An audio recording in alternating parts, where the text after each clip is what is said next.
Reality, reality, reality. I'm gonna make it, cause I can take it. I know I've got it, and there's no stopping. What you see, what I'm gonna be. Vision. Okay, okay, okay. I'm gonna keep pushing, running. Okay, okay, okay. I'm gonna keep pushing, running. Okay, okay, okay. I'm gonna keep pushing, running. Gonna keep pushing, running to make my dreams reality. Waking up early in the morning, throw on some clothes, get straight to riding. Feel like I'm flying, I'm never clouded. When my thoughts get out with paper and pen. Drama that's the past, got no time for that. I'm working towards my dreams, no matter what they do. I'm gonna make them come true. Reality, reality, reality, reality. I'm gonna make it, cause I can take it. I know I've got it, and there's no stopping. What you see, what I'm gonna be, and this ambition. Okay, okay, okay. I'm gonna keep pushing, running. Okay, okay, okay. I'm gonna keep pushing, running. Okay, okay, okay. I'm gonna keep pushing, running. Gonna keep pushing, running to make my dreams reality. It's gonna take some time, but I'm gonna strive. It's what I've wanted all my life. I'm gonna do it. I'm gonna put my heart into it. I know I see my future. My name is shining lights. It's not for the money, it's for the passion inside. Reality, reality, reality, reality. I'm gonna make it, cause I can take it. I know I've got it, and there's no stopping. What you see, what I'm gonna be, and this ambition. I'm gonna keep pushing, I'm gonna keep pushing. Pushing, running, okay. Hey y'all, hey y'all, hey y'all, hey y'all, hey y'all. Up in another room. Good morning, good morning, good morning. Hey yo, how y'all feeling today, yo? Listen, you gotta feel good after that. And we on here a whole 1 minute early for y'all. Yo, what's up, yo? Look, we can't take one more step without getting our favorite on here. Y'all already know how we do. Good morning. Oh, good morning, Miss Hey, Miss Joni, that blessed our whole hearts. You must yo, did it not, yo? Did it not? Okay. I'm gonna Listen, they don't even know that's the Heart Smiles official theme song written by our very own Amaya Murillo. Shout out to Amaya. She's one of our mentors this summer, y'all. Listen, and I had to really put on for her because she is performing that tomorrow at a Bloomberg event for the mayors across the country, yo. Not just the mayor of Baltimore City, yo. The mayors of the United States of America. Yo. Oh my gosh, I love it. I love it because exactly when we say dream big, y'all, this Yo. is life will make room for you as long as you cultivate it. And Amaya, that voice is like no other, baby. You cultivate that each and every time. So I am so excited for those mayors to hear the blessing that we get to see all the time. Yo, you know I'm gonna be there recording the joint, so y'all gonna be able to lit. You know what? I might even go live. I don't even go. Only time I go live from Instagram is Focus Fridays. Friday at 7 o'clock. But tomorrow I might go live from the Heart Smiles Instagram account just so that y'all can witness it in the moment. Like, this is such a big deal, yo, for Baltimore, for Baltimore's youth, for heartbeats. Like, yo, come on. Come on, stand up. And this is what we need, Miss Joni. Y'all done had. I was about to. It's only the second, and people are already acting up. People are already acting up, acting like they don't have goals, like they don't have dreams, like they want hearts in the chat, but they don't really want success. So I'm really, really glad that we're talking about the opportunity. Maybe they just need a glimpse. Maybe they need to see. Maybe they forgot for a second. And the crazy thing is, by the time they catch up, you're just gonna be watching it on TV, mopping up at Burger King. Like, dang, yo, I need them, yo. I remember when Amaya was with them, yo. I remember when Amaya was singing for the mayors. Now she's singing at the presidential inauguration. Now she's at the White House. I wish I would have. Right. I wish I would have. People in the back. Stop daydreaming and drop the fries, yo. Drop the hash browns because we have till 10:30. Right. Stop daydreaming, yo. This drive-through line is around the corner, shorty. Keep it pushing. But we got that later. Miss Johnny, that blessed my heart. Thank you so much for that, because we needed the good energy, good vibes, good music, and I can't wait to see Amaya tonight. Yes, that's all we do, yo. That's all we do. Hey, listen, good morning, y'all. The top spot, yo. Are you gonna turn or we stick? We got a new summer heartbeat is in the top spot, yo. Shout out to Madison Wilson, yo. Hey, Madison! Yes, good morning. Yo, good morning, Madison. Shorty, you had to be up early to climb that mountain. Welcome to the top, baby. That good fresh. Breathe in that fresh air, Maddie. Breathe it in, yo. Breathe it in, yo. Good morning to you, yo. Yes, it's nothing like a top spot. Go ahead. I love a good top spot, yo. Love a good top spot, yo. What? Good morning, Maddie. Team Icon. Icons in the building. Stand up. Good morning, Team Icon. How y'all feeling, yo? Team Young Rising Leaders. Come on. Good morning. What's up, y'all? Good morning. Team Chosen Generation. What's up, y'all? Good morning. Chosen Ones. Come on, Chosen Ones. Good morning. Team Pulses. Percolator. It's time for Percolator. Good morning, Team Pulses. How y'all feeling, yo? Good to see y'all.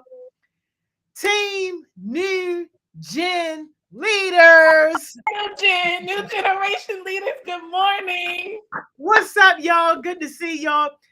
Team Champions on the rise. Come on, champs. Come on. Good morning. Good morning, y'all. Good morning.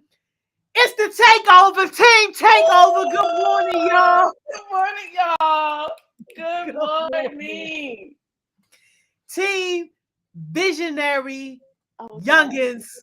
Yes. Good morning, y'all. Good morning. We love a vision. We love a good vision, y'all. Good morning, y'all. Team Next Generation. Good morning, y'all. Oh, wait, don't we already have that? See, okay. They gave me their name. I was like, this is that's the name. All right, listen. It ain't none of my business. Y'all be creative. We love y'all. Good morning. Hopefully y'all me by tomorrow. I gotta spice it up, y'all. I know y'all can do better than that. I'm so sorry. Let me stop. We have Chosen Generation, New Generation Leaders, and then which one? Next Generation. Y'all gotta stop. I'm so sorry, Next Gen. You know I love y'all. You know it's nothing but love. I know y'all got some fire than that. I gotta have to team name tomorrow. I'm so sorry. Me and Miss Jonah are gonna mess it up. Woo! Okay. Sorry. Hey yo, All right. yes yo. Welcome to all our summer heartbeats. Welcome to all our OG heartbeats. All the parents checking in. Welcome all our adult supporters locking in. Welcome. Yeah. For the people that's checking on us, making sure we're doing our job. Those laughs were staged. It's no fun happening over here. Please, it's nothing to see. Just we're having a nice, boring time. Thank you very much. Thank you so much. So let's get into our lesson for the day. Yes, hey yo, you got the whole. You brought the goat out backstage. Had to do it. Listen, y'all better really snatch them bonnets off, snatch them do-rags off for real. Cause yo, we got the one, the only Cam Gotti. Big Cam Gotti, put some respect all over her name, yo. Good morning, Cam Gotti. Can you hear us, Cam? Cam, we can't hear you. That's because she's still in heaven. Just come down to earth with the rest of us. Okay, all right, okay. We'll come back, y'all. Listen. Oh, okay. That's all right. Look, we love a good intro. Cam looking so good. Right? Y'all. That's success all over her, yo. Just blessed. That's success. All right. Can y'all hear me? Yes. Looking like success. How you feeling, Cam? Oh, I'm feeling good. Before I got on here, I'm in general, like the stomach, like you be on this present multiple times and you get nervous. But I'm good. Wait, Cam, is it breaking up? Somebody said I'm breaking. I know. I was trying to see if it was me. That's why I didn't want to say nothing. Because I'm like, maybe that's just me. I know. Hold on. Miss Joni, say that's how you know it's gonna be fire. That's what I'm saying. It's too good. It's too good. The technology devil come and mess with us, it's because it's something they don't want you to hear. It's because they trying to block somebody's blessing. But like, no, not today. Not today. Not today. Verizon, T-Mobile gods, the T-Mobile angels, we need you to fly on down and touch this dove. Please. Right on the Ethernet cord. Just lay your hand on the tower. Yes. T-Mobile guards and Verizon guards that's supplying the internet to the neighborhood and just grab it and just supply it just to her computer and that's it. Don't nobody else need to be online right now. Just this one. What about now? It's a little. You got. What? Yeah, it's breaking. I know. We gonna mess around and get captions on here, yo. Don't play, yo, because they messing with the GOAT now. Thank you. Can we put captions on, Miss Joni? Because I listen to the caption. I know, right? I listen to them too. Not in real time. Oh, okay. That's all right. We gonna make it work. This is only because this is how it works, y'all. As soon as you try to start getting your success, your goals, your dreams. Right.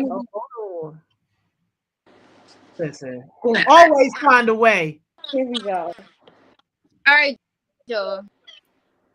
This is good. This is good. All right, good. Yes, she put all right, so I use my phone and when I do the presentation, I'm gonna do it on. That's cool. Yeah. Listen, all right, we rocking with.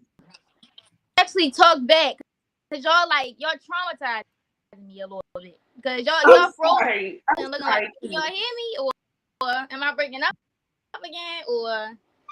We're just so excited. But hey, yeah, like I said, I was saying I was feeling good, but because I always do presentations, but you still get knots in your stomach when you do presentations. But it just happened. But I'm good now. I mean, all the nerves is out after all of that just happened. I know, and you got this, Cam. And I just love that you share that because everyone knows you're the GOAT. And the fact that you still get a little nervous before your presentation just goes to show y'all we're not up here just saying this for you. Got to push past those uncomfortable feelings. When you feel that uncomfortability, it's probably because you actually care, which is important. If you don't care about stuff, what are you doing? And I just thank you so much, Cam, for doing these planning sessions because it gets my life every single time. And it's nothing like when we talked about time management yesterday, that was like the overview. But what Cam's about to give y'all today is the nitty gritty of how you really take that overview of time management and apply it to your life. So get your notebooks, your journals, get the screenshots, everything. Send the link to one of your friends who's never on time, who don't got nothing about. Send it to, come on. I'm going to shut up. Go ahead, Cam.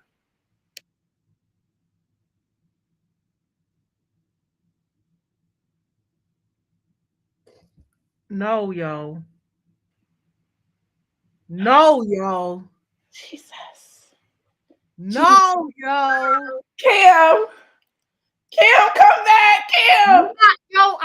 I'm knocking on the screen, yo. Cam Gotti. Cam. Gotti.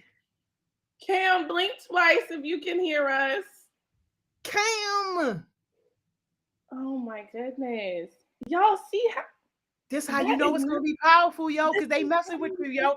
If you ain't got no challenges, you ain't doing nothing big, yo. Sit down. If you can't talk about your adversities and the difficulties, you ain't got nothing going on, yo.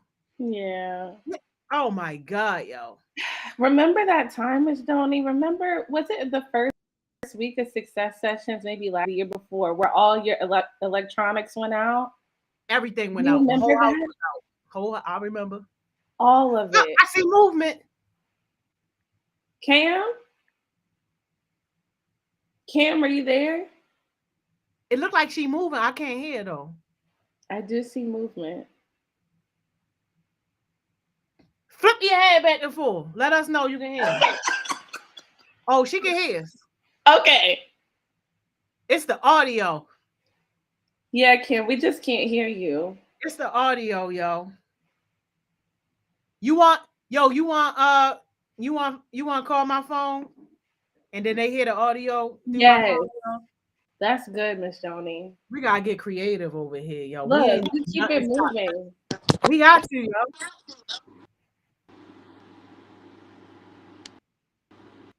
Let's see. I will mess around with this whole joint on a FaceTime, y'all. Come on. Yo. Miss Joni, you can hear me? I can hear you. Can y'all hear? Yep. All right. As long as they can hear me. I don't know what's going on. Literally, my audio has been good all day. Like, I just set up Dawn for the Zoom and everything right before I got on here. So I'm not sure what's going on with the audio. Don't even worry about it. That's the devil trying to hold you back because they know you officially goated. And they know you about to change lives. And I'm about to. But, no, hold on. Let me address real quick. How my team going to screenshot me? Because I got something over the chat like, oh, let me get that screenshot. It's okay, Kim. Only the greats get screenshotted, okay? Welcome to the Screenshot Hall of Fame. Freeze face. Hopefully it was a good screenshot. It was great, yo. Your edges was on your trim, flawless. Okay. All right. We good. All right, y'all. So we about to get into it because I basically got like 15 minutes by the time I start. So I'm gonna just go ahead and get started. Today we talking about planning 101. Yesterday, if y'all was watching Miss Simone's session, she touched a little bit about time management and things like that. But like I'm the planning guru, so if any of y'all follow me, y'all see that I post my schedules every day. Like prior to the summer, I was chilling back on posting my schedules and stuff like that. Because sometimes you also gotta be a little private. Like people don't need to know all of your moves during the day. So I was just trying to take a little break from it. But I'm back, and I always, stuck to having a schedule, and, it shows up and how I show up, with myself and how people carry me as well with the different things that I do during the day. All right, so I updated the picture from last summer because y'all know I'm different now. Like, I'm a Spelman woman now. Okay, so who am I? I'm Cam. My government, if y'all really trying to like search me or something, it's Camry Moses, but I don't really like go by Camry because people start adding letters. Like it become Cameron, it become Kamari. Like that's not my name. Just stick to Cam. That's it. And I'm an 18-year-old community advocate here in Baltimore City. Like I said, I'll go to Spelman College, majoring in psychology. I'm a sophomore now. I was gonna put that picture of Miss Simone, but I was like, no, they not ready. So I put the one with the hand on the hip. I like that. Yeah. And I went to Western High School prior, so I have like a lot of all-girls school, I guess, experience. Like I'll have 8 years under my belt after I'm done with Spelman. And the Creative Chaos Smoothies, I'm kind of developing that right now into being something that's more impactful, more purposeful, to helping youth that's younger than me learn about entrepreneurship through a hands-on perspective. So if anybody know about Chaos Smoothies, I normally was the one running everything, but now I'm kind of trying to develop what Miss Joni called passing the torch to other younger youth, and their ages 8 to 12. So I'm trying to find those youth, recruit them now. I have one, but trying to train them is a little bit hard because they're not in the city right now. And I'm also the owner of Cam's Consultations LLC, but nobody really know about that. But this is kind of what a glimpse of what you would get if you had Cam's Consultations. It's not the full experience. It's just like a little sample. For real. Ooh, go ahead, Carol. Whoa, with the appetizer. So why do I feel like it's important to plan? So Miss Trainer the other day, we had our Forest Park session last week, and she was talking about how consistent habits determine the person you're going to be. And I also seen this post on Instagram that habits make your character, and then the character becomes the habits. So if you constantly like incorporate good habits into your schedule, you'll start to become a better person, or you'll be able to see it as the time goes on. So that's why it's super important to plan, because you need to put good things in your schedule so you can be on track to being the leader that you want to be, or being in the places that you want to be, and showing up as that person. I feel like y'all should plan, because if y'all want to actually go somewhere, like doing stuff willy-nilly is just not going to fly. Like you're just going where the wind blows. You have to be super intentional about what you do with your time. You can't hang around everybody. You can't be at every party. Like you got to be around success-minded individuals, and you have to have good habits. And if you don't have the good habits and you don't have intentions, you're going to be a broke bum. And we trying to stay from broke bum lane. Okay, we over here getting success. We getting this leadership. We staying away from broke bum. And what called me to do this session? So yesterday, I saw Ms. Simone talking a little bit about time management. And initially, this session wasn't supposed to be until August, the last week. But I was like, no, let me hit up Ms. Simone and see if I can get them this success early, get them this planning early, and they can just implement it for the rest of YouthWorks, and even after that, and y'all get a little head start for real. And I started planning probably at the beginning of the pandemic. So y'all know Baltimore City Public Schools, no shade, was all over the place during the beginning of the pandemic. Like the schedule was up and down. I was on success sessions majority of the time at the beginning because they didn't know what we were doing, and nobody was prepared. So once I seen that, I'm like, no, we're not doing this. So then I started putting success sessions in my schedule. Back when we wasn't doing it just during the summer, it was like every day. Like, because Miss Joni was like, you know, she didn't want us like lost, not having anything to do. So she made this idea. Basically, it seemed like it came from nowhere, but I was like, no, let me hop on this, because I missed too much stuff with Her Smiles by just watching on the sidelines. Because for a long time, I was scared to like come out into Her Smiles, because everybody was just so like, I don't know, like purposeful, so like, you know, energetic. They always like spoke for real. And I had a voice, but like I didn't necessarily know where to apply it yet, if that makes sense. So once Ms. Joni gave me the opportunities, she gave me the platform, I was like, now I gotta take advantage of this, because I've been doing this. I've been just stuck in my shell for too long, and I'm gonna need to learn how to use my voice for later things. I hear organ coming. Yo, it's on the way, yo, because But yeah, yo, this one of my favorite quotes. It's failure to plan is planning to fail. It's by Alan Lakeem, but my dad always told me this, like, as I was coming up. And he definitely like kept instilling it in me when I did the airframe in 2018. I was trying to like put together a team for like 2 days. Anybody know airframe is 2 days on a weekend, but it's like all day. So it'd be like 8 to 8 for real. So I'm like, dang, like how am I going to do 12 hours, if it's just me?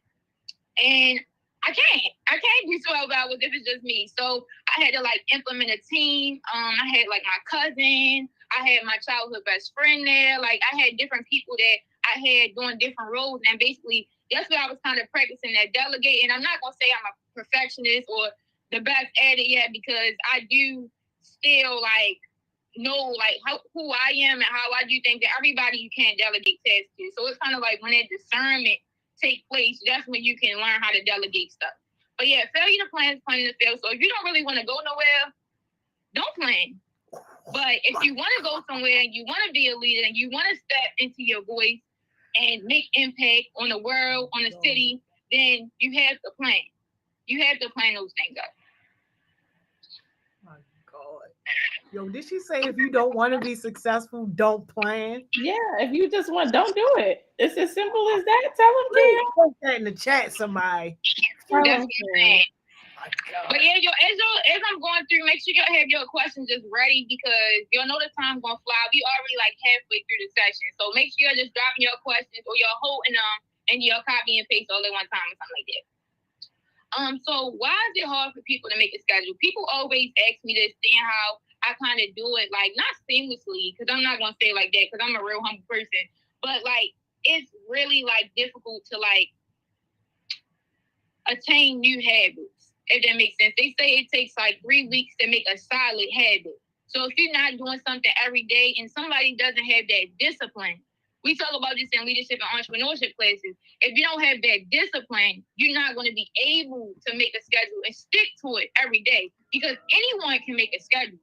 Like I make schedules every day, but it's about you actually having the discipline to follow through with all of those plans that you set the prior day.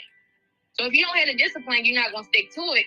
And, you're going to miss out on different opportunities, because people are not going to be able to rely on you. And it's like you set this plan for yourself. You're not listening to yourself when you don't follow through. Yo, I cannot.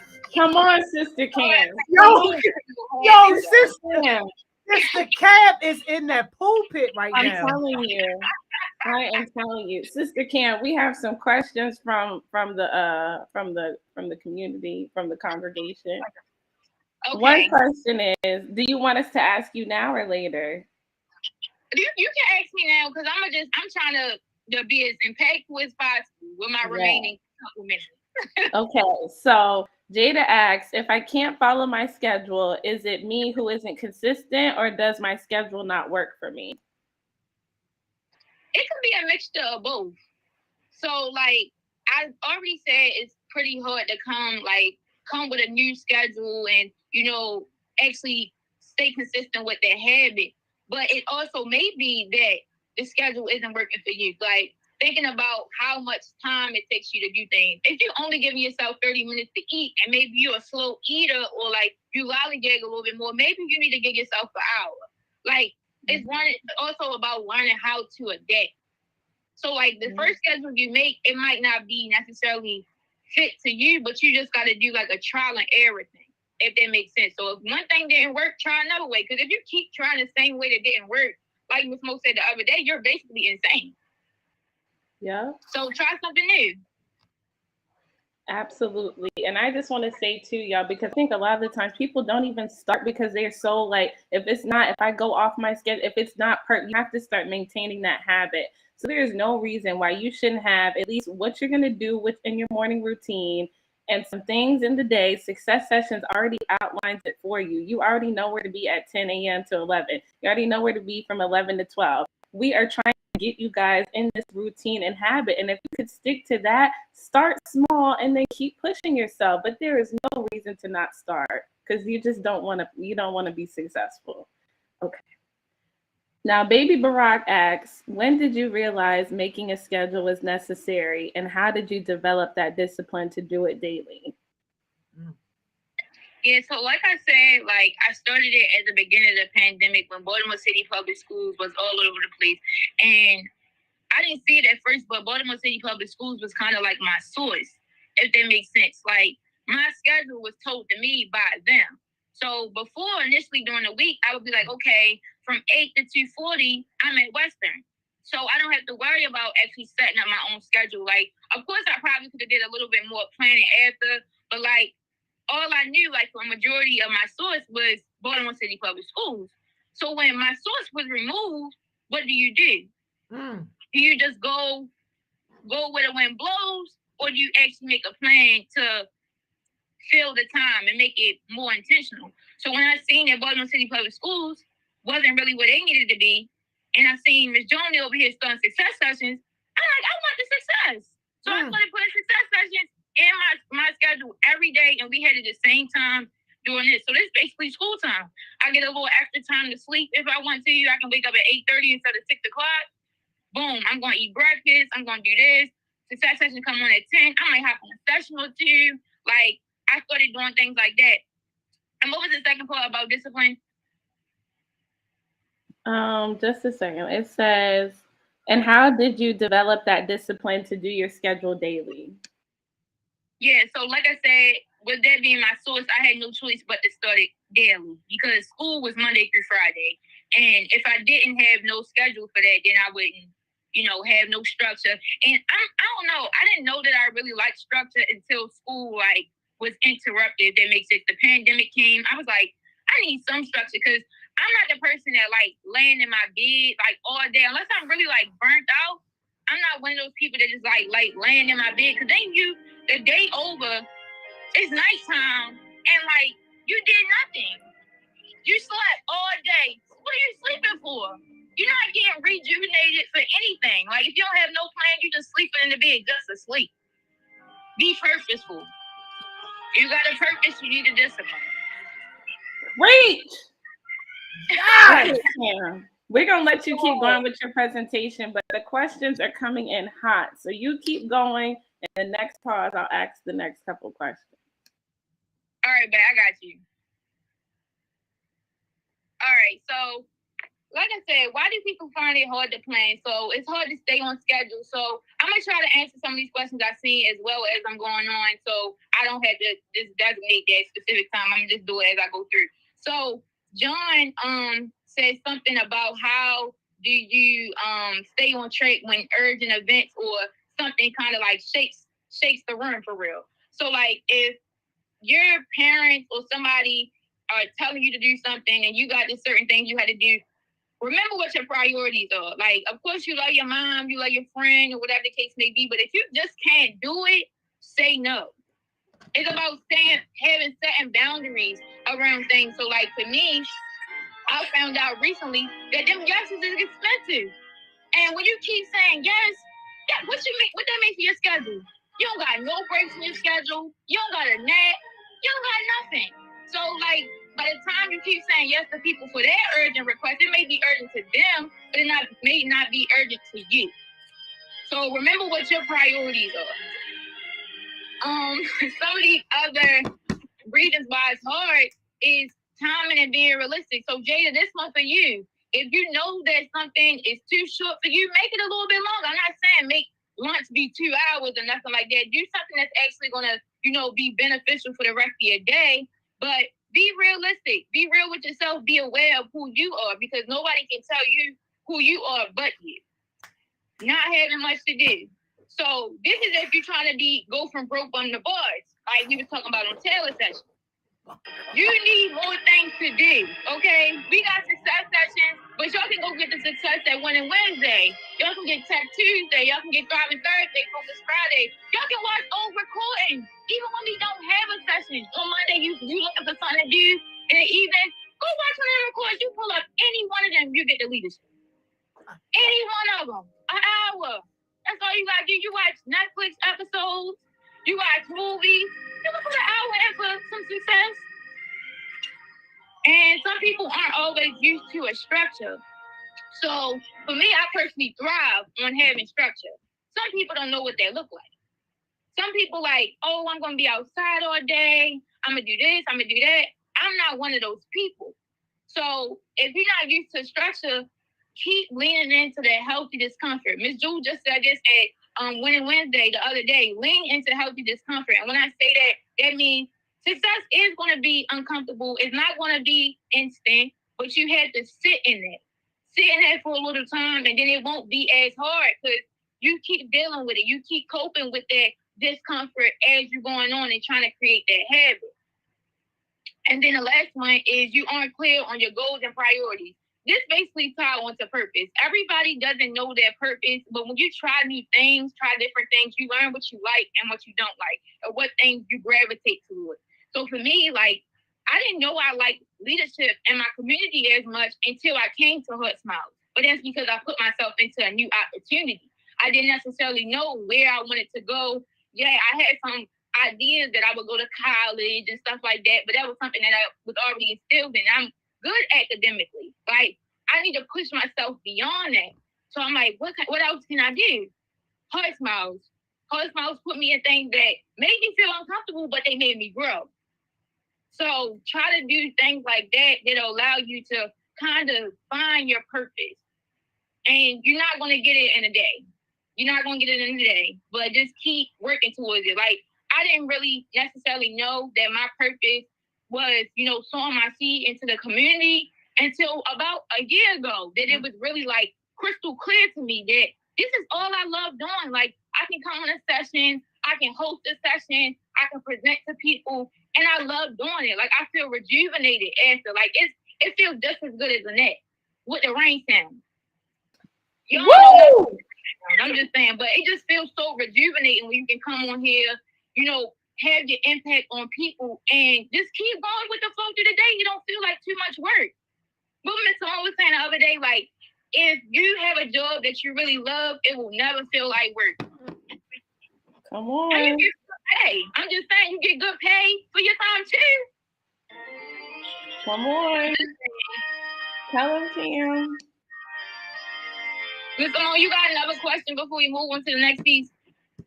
No, you can keep going because I know you're about to get into some good stuff and we never have enough time.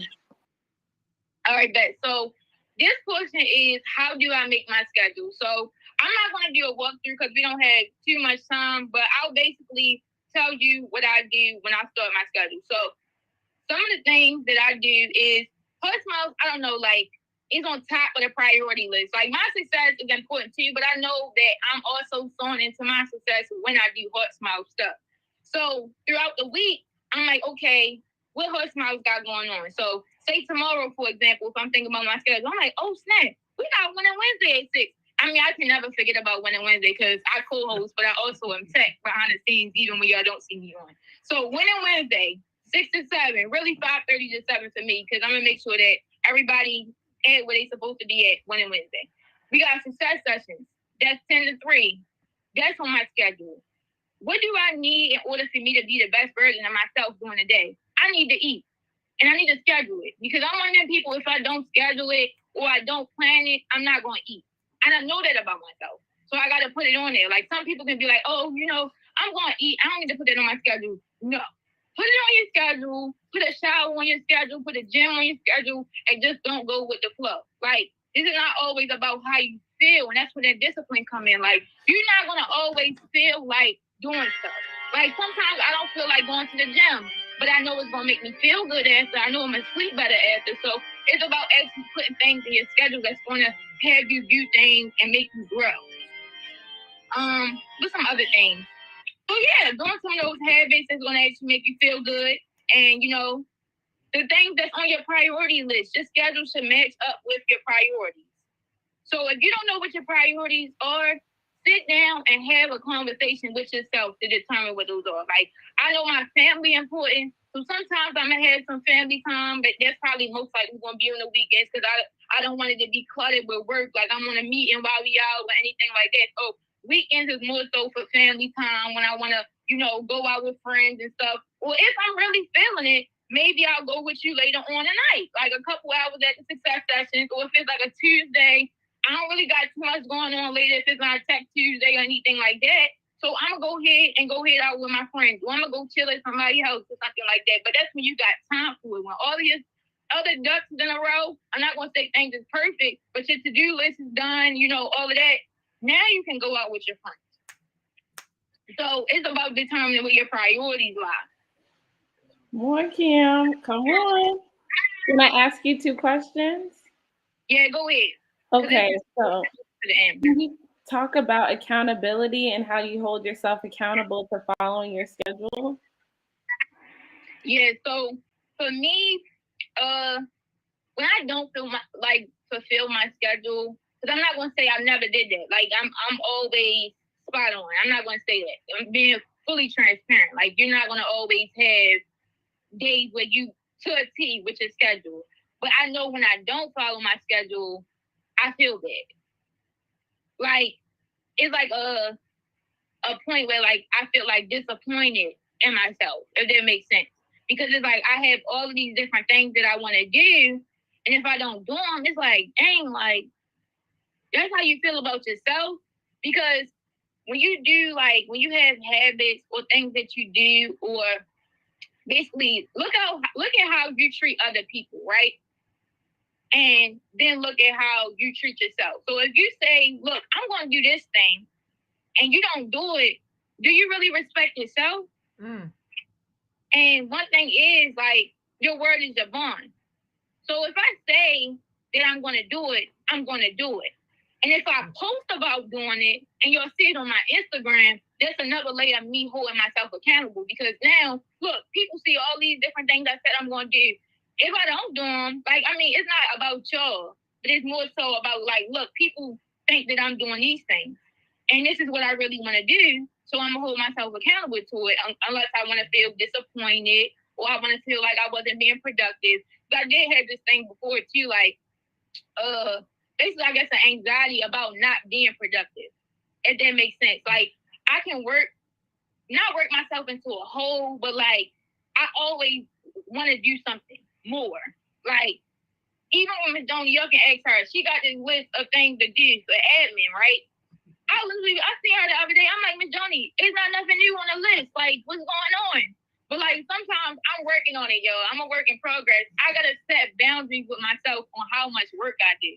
Because when your work is, like, your passion and your purpose, like, it becomes addictive. It becomes addictive. Like, I'm a success addict.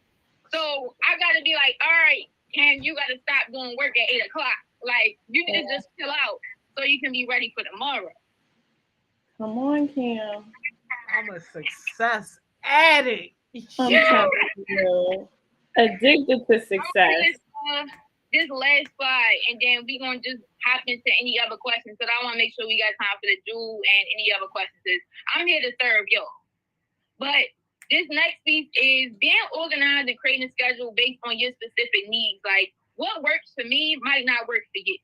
So if I make my schedule on my notes, you might not be that person. I check my notes, go back to make sure I'm on schedule frequently throughout the day. I'm the same way with, like, emails and things like that. Frequently checking my stuff because I'm going to just make sure I'm on point.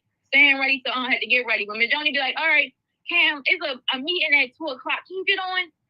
Yeah, I got space in my schedule. But if I don't know what I'm doing throughout the rest of the day, I can't tell Ms. Joni yes or no. Because anything can come up and I'm like, all right, yeah, to that too. And then, like, you're just getting pulled everywhere. I don't like that. I like being able to know I'm secure and where I'm doing, where I'm going to be at, how I'm going to do it, but I'm able to determine it for myself. I don't like people telling me how I'm supposed to do things. I don't know.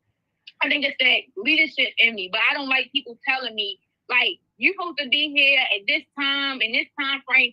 It's like, I don't like people micromanaging me. And that's why I like, you know, being able to control my own life. Like, being a lifepreneur. Y'all don't know nothing about the lifepreneur shirt. Woo! If Big Joni pull out the lifepreneur shirt, you know it's a wrap. Y'all know it's a wrap. Like, yeah, it's no specific model that fit everybody. So try something that works for you. Are you a visual person? Are you an auditory person? Be aware. Be aware of who you are and you'll be able to come to terms with how you best will schedule your time. Like, do you want to use Google Calendar? Do you want to write it on a piece of paper? Do you want to have a calendar on your wall? Like, Miss Joni, a whiteboard person. That's how she determines what her big task. Are you a to-do list person where you don't schedule all of your time out? But even still, you need to schedule with the time too, just in case people ask you to do certain time commitments. But yeah, that's all I got. I would say I'm gonna come back for a part 2. Maybe I can do that on a Winning Wednesday or something like that, and then come on August 4th with a whole like different, setup. But that's all I got for y'all today. I really appreciate y'all listening to me and what I got going on with planning. I really hope that it was helpful. Yes, Cam. You think one more question you could squeeze in? Because I know this is one everyone's trying to figure out, is how do you adapt to unforeseen, urgent circumstances when they interrupt your schedule? Like, how do you deal with interruption? Oh yeah, I think I answered that question for John. So basically, when having those boundaries, saying no if you really just can't do it. Like with my mom, for example, I had to say, Mom, like, I can't be on the phone no more. Like, I'm trying to, like, when she called me right before that, she was at the store or whatever, but she, like, talking my head off. Like, I love my mother to death. I did. But, like, she kept talking. I'm like, Mom, like, I'm supposed to be eating breakfast right now. This is when I get my woo side time. If I can be ready for the day. And you just talking, like, I love you. I love you. I do. But I see you when you get home. So set them boundaries, Cam. You can. Oh, it's time for the jewel. You could I was trying to say, can I get one more question in there for you, because Jamal and Khalil was talking about this, and they had a question for you, and their question was, what do you do on the days where you want to be productive but like you feel like you like lazy and you don't know what to do? Well, sometimes it's like, do it anyway. I'm not trying to be insensitive to how you feel, anything like that, because sometimes you might see me doing something and I really don't feel like doing anything. But you have to like push through. That's still like having that discipline piece. Motivation over discipline, not motivation over discipline, discipline over motivation. So still doing it no matter how you feel. Like Miss Donnie used to be going to the extreme with it. She like, I don't care if your leg chopped off, anything. If you still can breathe, you can do it. So pushing through and having that discipline, even when you don't feel like and you feeling lazy, like you won't feel any other way if you don't do anything. So if you get up and you do stuff that you really didn't want to do, maybe when you're doing it, you find out that you actually wanted to do that thing. So, yes, Cam. This was everything, yo. We need your jewel, Cam Gotti. All right, so my jewel is to choose how you want to have an impact. Like, everybody gets imprinted when they have encounters with you. So when I come on here, y'all have a certain way y'all view me after this session, but how do you want people to view you? Thinking about that brand, that's a piece that I had on the slides, but we didn't get a chance to get to. But thinking about your brand, do you want to leave a positive or a negative imprint on the people that you come across? So I love y'all. I hope that y'all stay connected with me. I do got a blessing, so I need the heartbeat mentors to give me one person from that team. I seen somebody, I think your girl Jay, she wanted a planner. So if anybody got her on the team, tell her hit me up and I buy planners or whiteboards or whatever the case may be for them. Just get a shit to their house. Sheesh. Woo! Come on. Blessing others with blessings. Thank you, Cam Gotti. I love it. Love y'all. I love y'all. Go. I have to just can't share to give y'all so many jewels, but the main one that you guys need to take is failing to plan is planning to fail. Okay, y'all, push past how you feel. Get your goals and priorities. Start small. Don't let the start stop you. Start somewhere. Have a good day. I love y'all. Tomorrow, same time. See you, Miss Simone. Same time, guys. Y'all already know. Yo, go ahead. I see y'all back in 15.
Welcome back, welcome back, welcome back.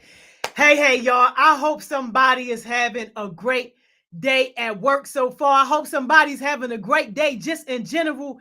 Yo, wherever you at right now, just wave the smoke. If you in your room right now, yo, wave the smoke. If you in your living room, you got us on the big screen, wave the smoke, because that 10 a.m. session was all fire, yo. Shout out to Miss Simone. Shout out to Cam Gotti, the GOAT. Yo, I I need my oxygen mask for real, yo, because I still can hardly breathe in here because they burnt it down. But I promise y'all, this about to be good, yo. Y'all already know the guest mentor spot is like my favorite session anyway. Don't tell a heartbeats I said that. But the guest mentor spot is my favorite spot anyway. And I already know y'all are going to love our guest mentor today, y'all. Without any further ado, yo, let's bring her on here, Miss Malvina. What's up, Miss Malvina? Hi. How you feeling? I'm good. How are you? Good, good. So look, I ain't gonna drop the bombshell until later. I ain't gonna let them know like who you are until later. Okay. So just to get us started, like, can you just tell us like, well, who the heck is Miss Melvina? Like, where did you grow up? You know, where you come from, all that. Well, I grew up in the Park Heights, Northwest Baltimore area. Um in the 21215 zip code. I'm a mother of two. Also a care provider for my disabled brother. I run a couple businesses. Paparazzi, I do my own transportation. I also do a little door dashing too. So I do multiple roles. I'm a female, 40 years old, going on 41. What else you need to know? Gee, listen, why you just roll back? I own a couple of businesses too. Like, yo, like what? Like Black Girl Magic, we love it. So how did you get into the paparazzi and the transportation? And please tell us more about transportation, because in Baltimore, that's a big deal. Okay, so I started transportation. I had another child, a little boy. So I, was trying to figure out another source of income that I could make with having my child home with me. So I thought about daycare. I said, well, nah. So then I did transportation. The transportation was supposed to be to get kids back and forth to school, camp, sports events, and stuff like that. But then I also threw in doing jail runs. So I wound up doing jail runs, taking the kids to camp and school. So that's what my transportation is. Anybody that need a ride somewhere. Wow, I love it. So you were taking people to see their loved ones that's locked up, Yes. Yeah. Hagerstown, Jessup, and Yeah. like, Yeah. wow, wow, that's amazing. Like, Yeah. I feel bad that those parents have to make that trip, but like to know that it's somebody like you that's willing to help people bridge that gap. Like, thank you for that. Yes. Yes. And I Seriously. also took the kids, take kids to school, pick them up, take them to sports events. So the parents trust me to take their kids and to school and get them back home safely. I know that's right. Yo, out here doing your thing. Try to brush over it real quick. Like, no, How was it growing up in Baltimore and Park Heights during the time you was coming up? When I was coming up, it was fun. It definitely was fun. Family was family back then. We could go out and play, walk to the store in peace. Everybody was like a community. You show respect to the elderly. You try to help the elderly, and you was just there like as a community. Everybody was like family. Everybody knew each other, especially if you grew. Because I stayed in the Park Heights community from the top to the bottom all my life. So Wow, wow. And how was it like coming up like through school? Like, did you always know that like you're going to take the entrepreneurial route, or were you thinking about college? Like, what happened with that? well, I wanted to do nursing. That was my original goal. I went to Northwestern High School. That was at the top of Park Heights Avenue. Went to the middle school, Green Spring Middle School. Back then, Malcolm X was the elementary school, but I wanted to do nursing. But then when it came down to get ready to go to I think it was New York State University, I backed out. I didn't want to leave my family. Wish I had a win. I probably wouldn't be sitting here now, but but no, I didn't. we're gonna talk about it though. All right. But that was my goal. I wanted to do nursing, but I wound up having a child. We'll talk about that later. But so I decided to just do I went to wind up going to BCCC on Liberty Heights, and I took up dietechnician, something like that. I took that up. So I didn't know what I was doing. I wanted to do dental, then I wanted to be a dietechnician, nutritionist. And then when I got pregnant with my daughter, I stopped to be able to take care of her. So I stopped college. But then when she was about 10 years old, I went back and got my bachelor's degree in human service management. So, Wow. and I did all that online. Wow. Now, can we talk about that just a little? Because we have some young people right now who are about to have babies. Okay. Like real stuff. So could you give advice to people who are young parents, who are about to be young parents, and people who might be thinking that might be the route for them? So what you do, you have to decide what you want to do, what you want out of life, what your goals are going to be, what you want your child to have out of life. Maybe in my case, I wanted my children to have things that I wasn't able to have. Be able to not to be going through like a lot of financial hardship, having their own place, being able to make their own money. That's where my head was, because I know how it was coming up when the parents was really struggling back then.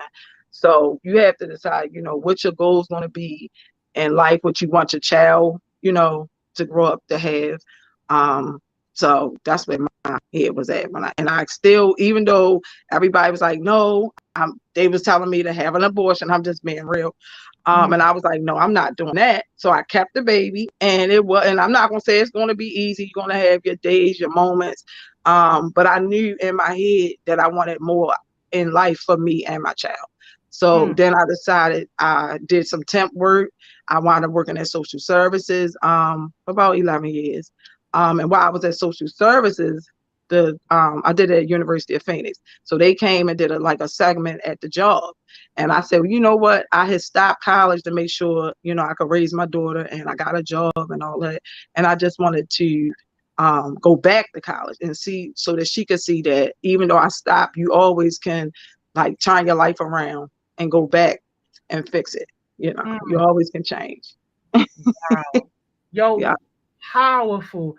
Madison said, can you also give advice for young people who are already parents? Just try to stay focused. If you can secure some type of job, whether it's your own business, you just definitely need some type of financial security. And I'm gonna tell you one thing, please keep your credit straight, because with good credit, you can get anything. Just please keep your credit straight. Don't go co-signing for people and all that. I've done that. So I'm just saying, try to keep your A1 credit. So that way when you do get a chance to be able to buy a house and get yourself a car, you won't have to have co-signers and stuff like that. So that's like, I'm just saying. Oh my gosh. And Miss Melvina, real quick, for people who have heard the word credit and got a vague idea of what it is, can you just explain a little bit as to what credit is, so people can feel like, all right, yeah, I understand what that is now? So credit is like it's like a key point in life for real, because with credit you can like I said, be able to buy your own home. Now when you start college and you become 18 and all that, you're going to get all these offers for Discover, Capital One. Back then it was Associates, and you just, as myself, I did it, filling out all these applications, and I just got a credit card. But that's, to me, a credit card is just for security if you emergencies. But if you can use your own money, try to do that. But just a little something just to have it if something come up as an emergency. But don't go out and just spending. That was my thing, buying and spending, treating everybody. And then at the end of the day, you got to pay the bill back. So, just use that as a security blanket if you can. Just hold it. If it's emergency, you don't want to have your power off, or you're evicted or something like that. That's what that credit card is for. Not to just be out buying the latest Jordans and the next Gucci pocketbook and all that. That was my mistake. No, speak on it. Yo, I think we all made that mistake because, like, at the time, you don't know. You're looking at it like free money whole time. Right. And you got to pay that back. What? And you actually end up spending more because you got to pay that joint back with interest. So it might have cost you $100, but you're paying like $175. Yeah. So if you're going to do all that, do it because it's something that you like, emergency purposes, food or something like that. And I don't mean like McDonald's or something like that. I'm talking about like if you're going to do a full market for a meal or something, then you use it for that, but because we'll just be spending, but you have to pay back. And then when you pay it back, the interest can be high. You got to look at that as well when you're filling out your applications. But if you can really stay away from the credit card, just get you maybe one. Don't do like me. I had about 15 to 20 Macy's and all that. You just, one major one is good. Yeah. So you can be able to pay it back. Jono James said, Miss Jody, did you do it too? Yo, yeah, I went wilding out. I mean, thankfully, I didn't mess my credit up because I was in management at my job. So I was able to, like, pay it back. But I didn't understand that I was paying more by carrying balance every month. Yeah. I was paying, like, they'll just tell you make your minimum payment. And that's what I was paying.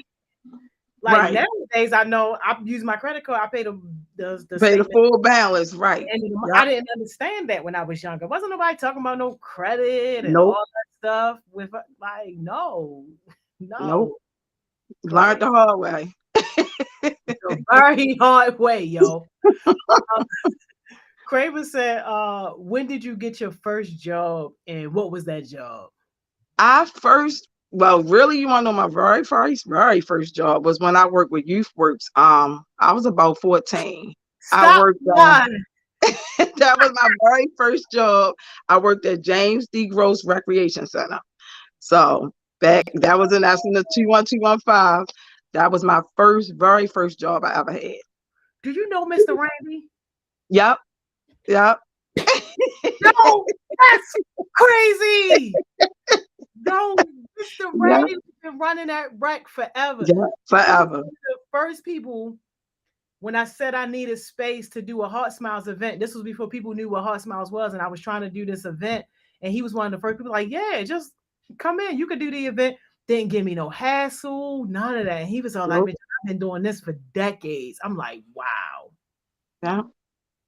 So that was my first job when I was 14, YouthWorks, and I stayed there till I couldn't stay no more. And how full circle is that? Because right now we got a bunch of people here right now who this is their first job through YouthWorks. Yeah. And take that money and buy your back to school clothes and your supplies and all that and save some. Listen, you're gonna need it. That was what mine was for. I was trying to help. I really was trying to help my mom. So that's why I took the summer job. That way it would make it easier when I went back to school. So love it. Yeah. Yes, Dad. Smart some more. Mayel said, how was it being torn in between going to college and staying home with your family? Great question. It was a struggle. Like I said, it's like you gotta decide. Like I said, at the end of the day, you gotta decide what you want out of life, and you have to make the decision that's best for you. Like I said, I don't know your background, but you have to think what's best for you. Where you want to see yourself at in 5 or 10, 15 years, something like that. That's what you have to look at. Me, I was like just nervous, not trying to just step out on faith, and just because it was a full ride, and I turned it down. You had a full ride? I had a full nursing scholarship ride. I know. That's why I said you have to decide what you want out of life. And it's like for you, because at the end of the day, you have to think what you want. A lot of people was in my ear, don't go, something might happen and all. But like I said, if you believe in a higher power, and just go for this. But if you get a full ride, because then when I went back, I had to get loans. So that's what I'm saying. It's better to go while you're young, while you can still get the financial aid, the grants, and all that. If you can try to, go. But if you like I said, if you got pregnant, it's okay. You can always go back. But if you can go while you got the full rides or while you can get scholarships and grants, because it's hard after. It could be hard. Oh, wow. And you had an academic scholarship, or you was in like some kind of sports? I had academic. Oh, you smart. Yeah, I had academic. My Lord, you smart, yo. Sheesh. Yeah. I never did sports, y'all. I ain't never been in no sports. It's always been academic. Yeah. That's freaking crazy, yo. Orland says, did you have any support from anyone? I had support from my uncles. They were the ones that kind of like was supporting me through school.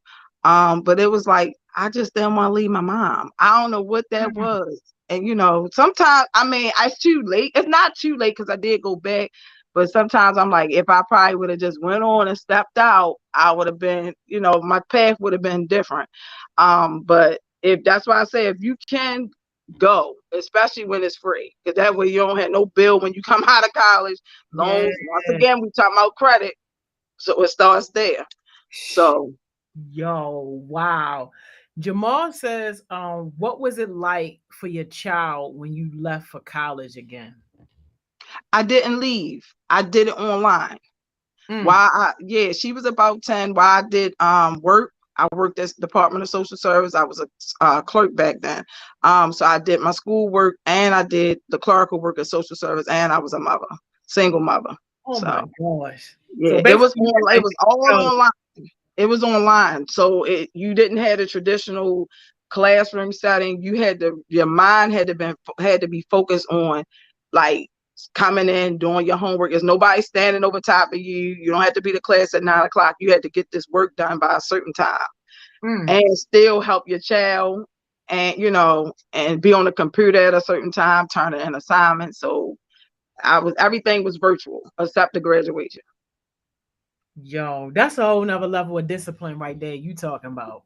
Yeah, you gotta be very disciplined. So look, I was at Disney World and everywhere with the laptop doing my homework. Like it was discipline. You definitely had to have a mindset, and because that's what I wanted. I wanted a degree. I wanted my daughter to witness me go back to school and finish my degree.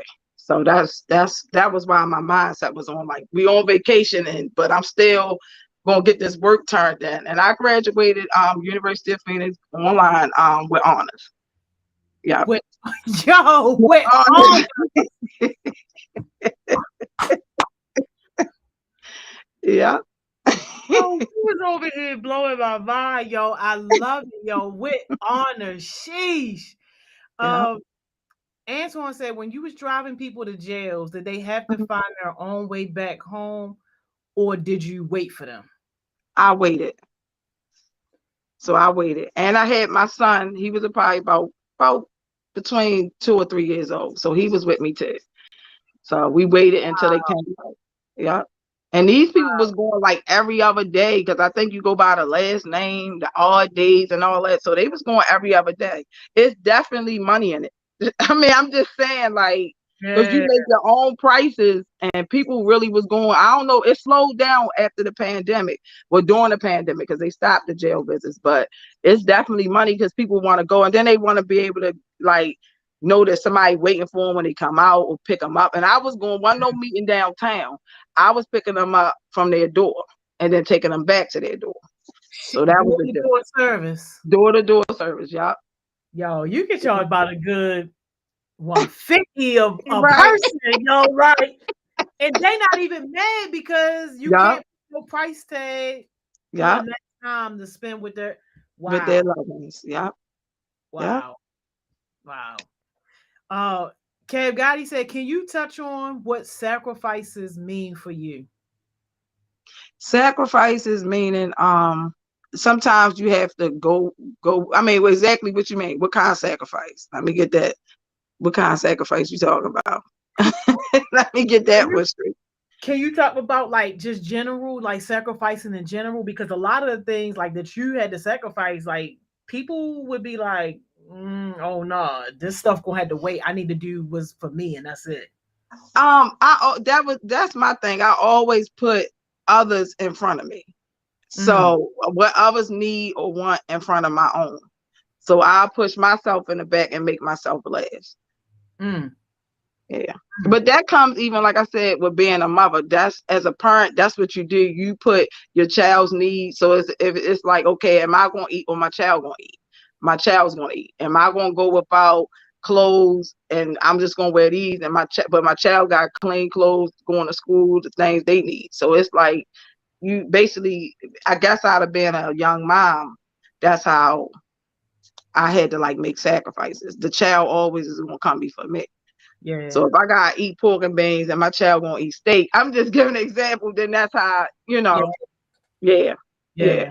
No, and you know what? That's the kind of mindset that a lot of people don't have these days because you'll see them Gucci Christian Dior down and child, you like what? right. Shoes got holes in them, clothes Make too it make small, sense, y'all. Make it make sense. right. Guys. And you gotta think the child didn't ask just because 5 minutes of pleasure cost us a lifetime. Mm, So they didn't ask to be here. So that's the thing. You have to make sacrifices when it comes to that. exactly. Exactly. Jamal said, did you have any regrets while you was in college? Um, the regret was that I didn't go when I had that opportunity to go. Um, that's the regret. I was young back then. Like I said, a full ride. Didn't have to apply for no loans or none of that. So that was my regret. It's better to go when you're young. And then I didn't have any, I didn't have any kids, then it would have been like, okay, it's just me, Yeah, but because I did, I had to like make that decision, well, I had to make that decision back then. That was, one of those decisions that, mm-hmm. Yeah. No, we feel you. Um, Jamarion said, how did you get the academic scholarship? I studied. I just was focused on doing my work. I read the assignments. You have to be disciplined. So I've been like that my entire educational life. I do all my assignments, my homework, all my projects and everything. And I'm really highly on education. I'm like, if you educated, can't nobody take that away from you. I don't care if they try to tear you down or nothing. I still got my education up here. So I don't care what you do. That's something you can never take from me. So I'm high on education. Let's go, y'all. Kamora said, was it difficult to be a single mom and still work to achieve your goals? Like, was you ever stressed out? And if so, how did you recover? Prayer. Mm, I always pray. I don't go to church every Sunday, but prayer definitely changes things. It, mm. you know, it definitely, that's what I did. I stayed prayed up. I always did like read like inspirational books and quotes and stuff. Even if you gotta pull out your Bible, that one that's sitting in the corner with the dust on it, just Mm. open it up and start reading. Open it up and start reading it. And I'm telling you, that's what kept me going. And like I said, I wanted something out of life. So it was also motivation. And I want to be able to finish what I started. Yes, yes. My man's Big 16 in here, yo. Shout out Big 16. He said, did you ever regret putting others in front of you? Not your kids necessarily, because they're your kids, but certain family and friends, etc. Nope. Because putting people in front of me, it was like a life lesson. You learn from, how people react. You don't change you for somebody else. That's just the heart I have. Now if people abuse it, that's on them. I don't have to deal with. It's just me. You ain't gonna let nobody abuse you, but sometimes we make these decisions where we do. I mean, it's a lesson learned. Then you know how to deal with the person with a long handled spoon. So that's how. No, I don't never regret it. Nope. That's life wisdom right there. Yeah. Kamura's follow-up was, have you ever felt bad for sacrificing your time for different things? I have, but like I said, even with sacrificing time, it's like a lesson learned. So then I know how to go about doing something maybe in a different way next time. Mm-hmm. Um, Maria said, when you got the scholarship, did they look for you to be in any extracurricular activities? I don't know. Did y'all even get that far in the conversation? No, I didn't even get that far. I Oh, turned it down. I still think about that. I turned it I'm down. thinking about it. I'm hurt. We in shock. We just finding out about I it. We don't even know, That's why I said you gotta be focused. If it's something that you want, just go for it. Go for it. The free money was right there. And it's like now money be everywhere as far as those scholarships and grants. So please take advantage of it. Because when you get my age, you can't get nothing. You ain't even lying, yo. Yo, Yo, you. they got now. I mean, for real, you can go to the what is it, community college for free now. You can. I Yeah. had to pay. So that's what I'm saying. Go and get your education because once you got that piece of paper in that frame on the wall, can't nobody take that from you. You achieve that. Every day I walk past to go out my door, I see on my wall my degree. I mean, all through the blood, sweat, and tears, I did that. Come on now. So Come on now, yo. Isaiah said, how did you financially survive in college? Mm. I was home, so I worked with social Department of Social Service. Before I did that, I was temping because I wanted to take care of my daughter. So that's when they had I forgot Career USA, and I went Ron Start. I went to all the temp agencies and applied.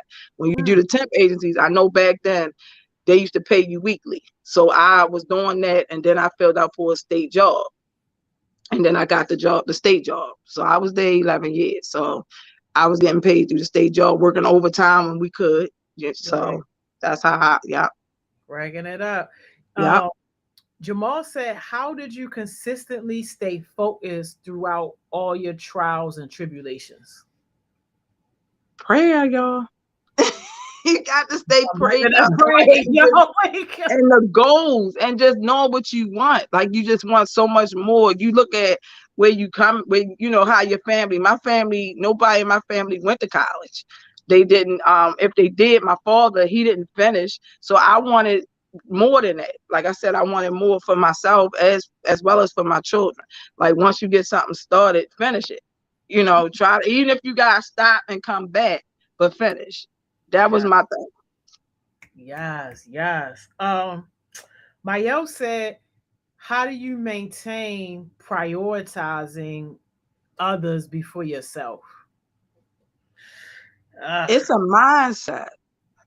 It's a mind. It's like my mind is like programmed to just make sure everybody else all right. And then if everybody else all right, then I deal with myself later.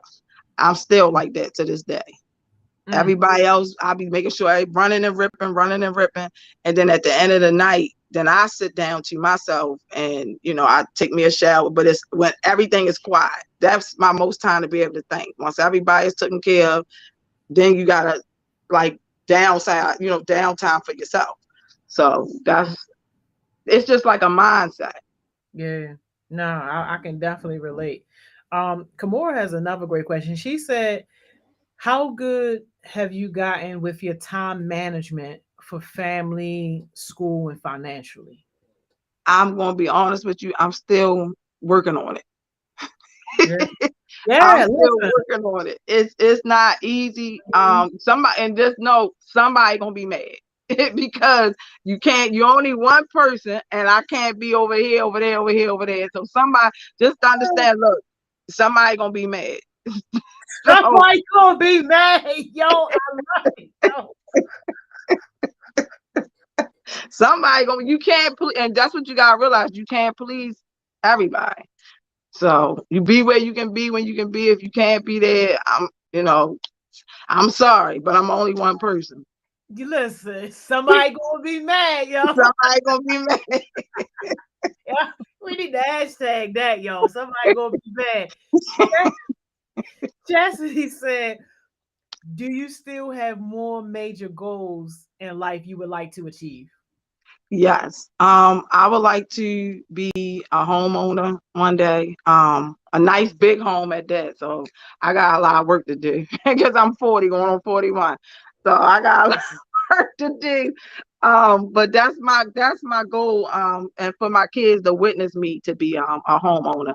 I'm already doing my entrepreneurship. I don't work the traditional 8 to 4:30 or none of that. I work for myself. So something I don't want to do, I don't do it.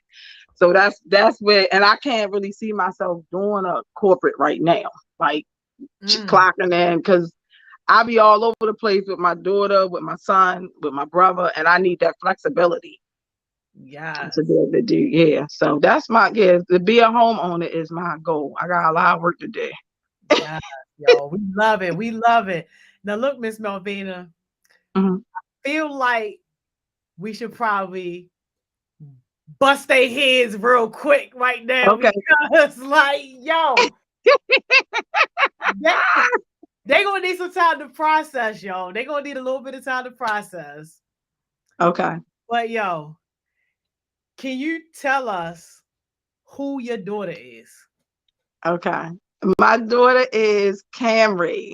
I'm Camry's mother. Yo, I don't think they know Camry. They Okay. Cam. What y'all say, Cam Gotti? Is that what y'all? Yeah,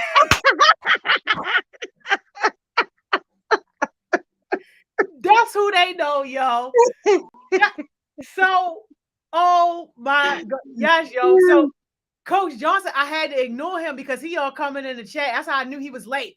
Hey, mom, I'm like, yo, please, I'm praying. I hope nobody even pay his comment no attention. I started to block him, yo.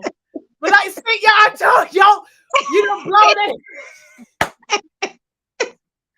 So, like, yo, so can you please talk to us about like this whole full circle moment where you get pregnant at a young age, you got people in your ear telling you to have an abortion, and then now 18 years later you see what you have produced. Please talk us through that. Okay, so basically, once again, there we go, putting my knees in the back burner and putting somebody else's knees in front, which was like when I had my daughter. I like I just said, I went on, they were saying have abortion. I said nope, I'm a keeper. I was working doing what's that work study at BCCC. Like I said, I was going for that. I got pregnant with her, I had to stop going there. So once again, my education is on hold. I did finish now let me get that straight. I did get my high school diploma. So I did do that, but I wanted to go to college right after. Got pregnant with her, so I had to stop work study and everything. And basically I was a single mother, did temp work. Like I said, I secured a job when she was back in 06. So she was probably about 3.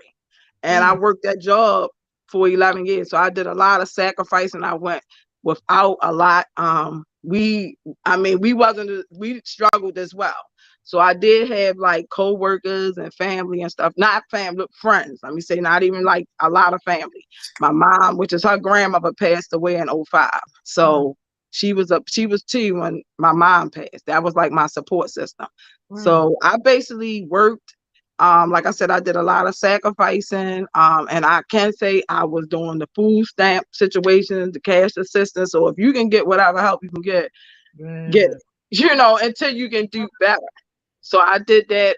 And like I said, we had a lot of struggling moments where I remember looking at a pack of hot dogs in the refrigerator and a can of pork and beans on the counter.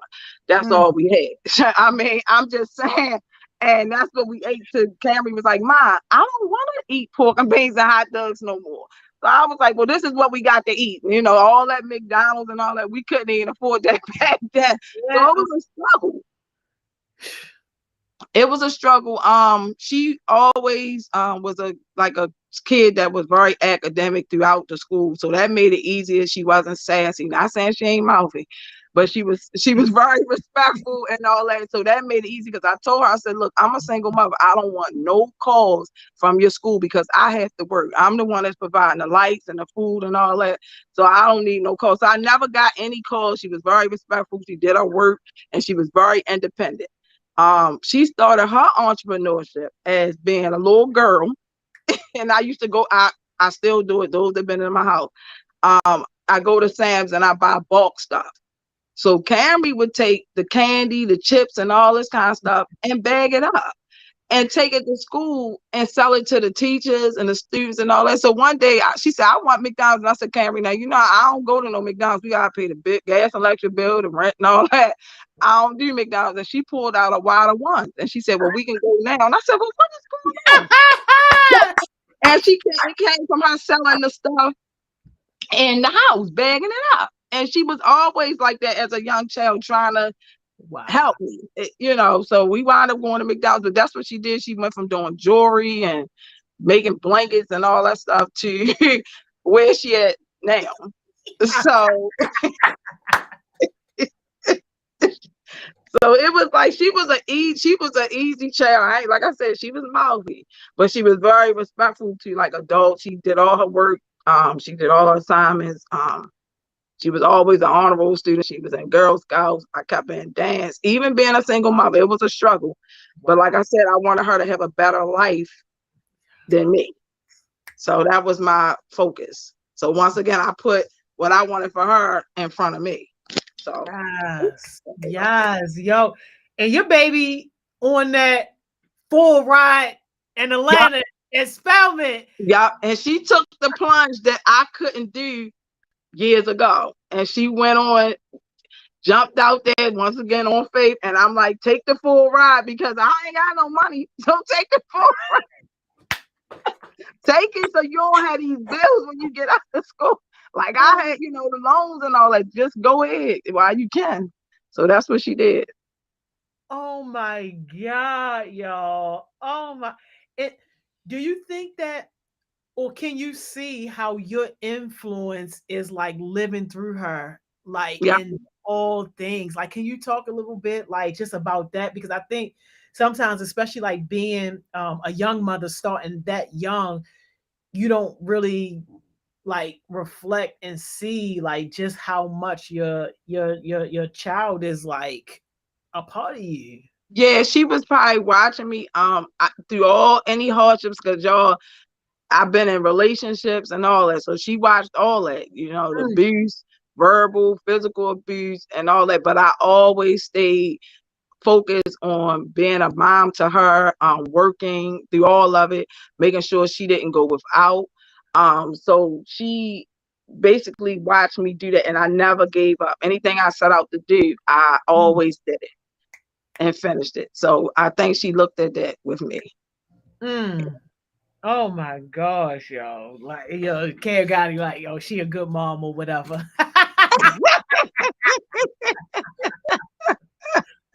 Hey, yo, I just can't. And was it your idea for her to be a dove? Or like that was her idea. Whatever she ever, I didn't really influence her as far as what school she went to. It was only time I did that was in elementary because I needed her to go near my job. So that was it, huh? I didn't make it. Look at her trying to tell me I told her. I ain't tell you what middle school. Hey, yo, get out the frame, yo. What she say, yo? Education. You have to get in this home. You have to have finished school. That's my main. Now you don't have to go to college unless you want to. I'm not going to force that. But that diploma means you can do a lot with that, and nobody can take that from you. Now, if you want to go to college, you know, that's even better. That's another security blanket behind you. So if you got, you know, that was my thing. Education is a must in this household. Come on now. Preach on it, yo. Preach on that. Oh my gosh. And it's like you see it so clearly and just effortlessly. So oh my God. Like, why are you not the CEO of Baltimore City Public Schools? I don't know. That would be nice, wouldn't it? Yeah. I don't know. I done did so much. I done been, I mean, and when the pandemic, y'all, and I still get my education.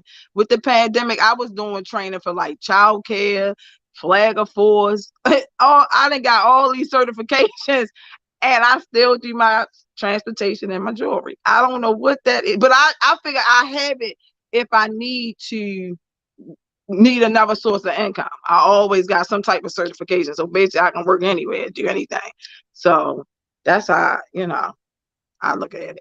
You got to have a plan A, B, C, all the way to Z. And that pandemic should have taught people a lot too. Always have another plan, because the jobs was closing, your pay was messed up and all that. So it was like, I was glad to be in a position to still be able to maintain throughout that pandemic. Yeah. So we was just talking about that, how people found out real quick just how much you are valued at some of these places, and it's not yeah, at all. yeah. It's crazy. Leah said, do you think there will ever be a change when it comes to miseducation in the Black community? That's a powerful question, Leah. Miseducation with y'all know I'm a little going on 41. Oh, yeah, no, that's just basically how they plan us in the school system. Now. Oh yeah.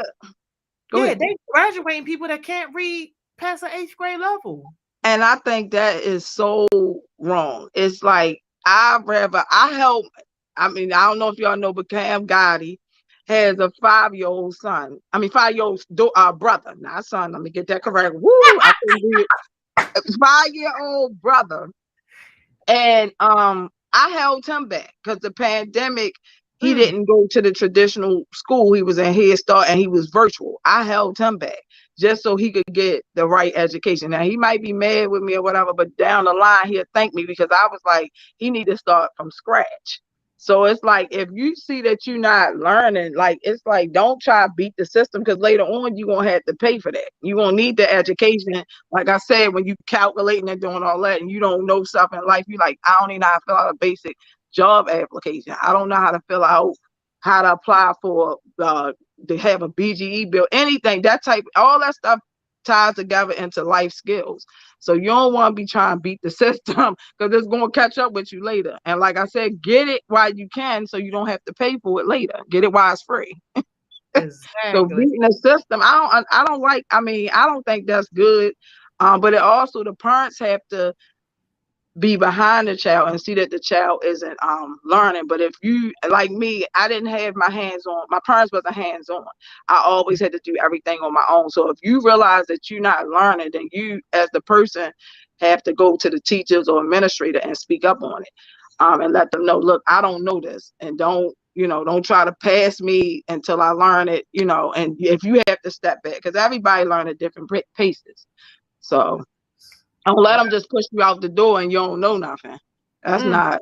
And then later on, they're going to take your money because you won't have to pay to get the education that was for free.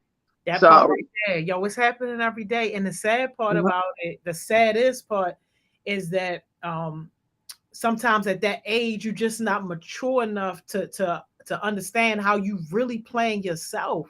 Like, yep. It don't hit you until you get out here and you're trying to do something, and like, you just literally can't, and you confined to a minimum wage job because you got a minimum wage education and mindset. It's so sad. Yeah. So sad. Oh my God.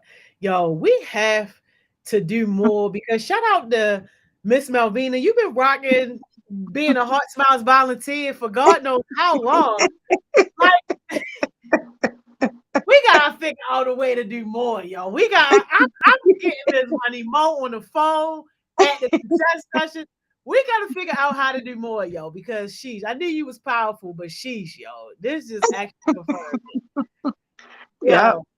We need your jewel, Miss Melvina. And is it okay with you? Can I share your email address for Heartbeats who might want to contact you after this? Yep. You need me to say it now, or? No, if you could just text it to me. Oh, okay. I got it. Yep. And if you got an Instagram, text that to me too. But I need a jewel from you in 10 seconds, and then we're gonna get out of here. Okay. So here we go. Now, Camry do the jewels every day. You would think I would know this. But okay, so what I say is think about what you want, where you want to see yourself in at least 5 years. Um, Set yourself some goals, write them down. If you got pin them around your house, put them on your mirror. You brush your teeth in the mirror every morning, so you can see that every morning when you wake up. Put your goals down, and then just try to figure out how you can fulfill your goals, even if you have to start off small. If you make a mistake, always try to correct it and go back, and just don't ever give up. Don't ever give up. Don't let nobody tear you down. Try to stay focused. Always stay prayed up, whether whoever it is, whether it's Allah, God, whoever you pray to, always make sure you say a prayer. Definitely at night, pray for everybody, your family, friends, this community, because it's definitely crazy out here. Try to be safe and focused. And like I said, anything that you can get while you're young, especially this education part, please try to get it. Like I said, don't go co-signing for people, giving out your social security numbers and all that, just because it's not good. Just, try to, that's your safety net, y'all. You're going to need that when you get my age. Like I said, and try to, like I said, keep your credit straight. You always want to have your own home, your own car. That way nobody can put you out, and definitely have your education straight, because nobody can take that from you. Yes. Thank you so much, Miss Melvina. You're Oh, welcome. fire. We're going to see you next time. Okay. All righty. Bye, y'all. Blew your heads, right? Blew your heads. Listen, go ahead, take your break. Y'all already know we on 83, yo. We about to hit the ghetto next session. Y'all already. I see y'all in 15.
Welcome back, welcome back, welcome back, welcome back.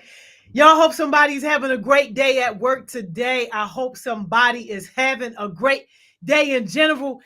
Yo, if you had to clear the air from all that smoke with Cam Gotti and Miss Simone, and you were still fanning at the Miss Melvina, K-Wood, yo, please, yo, keep fanning all the smoke. Y'all already know how we do, yo. Y'all ride shotgun. We coming down 83, yo. From White Marsh to Towson to the ghetto, USA.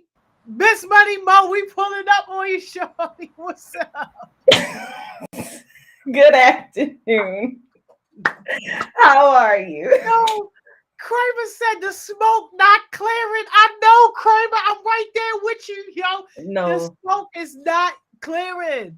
no, seriously. Y'all weren't prepared for that one. Now, Listen, and I'm about to jack you up because, yo, did you know Miss Melvina was like, I mean, I knew she was great, but like, did you know it was like that much heat? Hold on, stop. You just said you was gonna jack me up. I'm sorry. I just caught No. it. Yes, I knew. Yes, I did. I didn't know that. Don't jack me up though. Wait a minute. Stop. Fragile. While carrying it. Fragile. Over here. Fragile. Don't jack me All up. is Just what we a little need. cool, little tap is fine. Don't jack me up. Yo, we got to upgrade her from volunteer. We got to upgrade. The I upgrade agree. is necessary. The upgrade. I didn't know, yo. I didn't know. I mean, I knew she was great, but sheesh. Yeah, listen, mother-daughter duo, power duo. Listen. I Yo, love it. what? I love it. I love it. I almost blew it. I promised I did, but I was listening. So when I was about to write it in the chat, about to say, not Ken's mom is up here, but then you said, I'm not going to drop it yet. So I was like, oh, backspace. Ooh. Backspace. I don't Bro, wanna I blow know, it. and then your son gonna come on, yo. Yeah.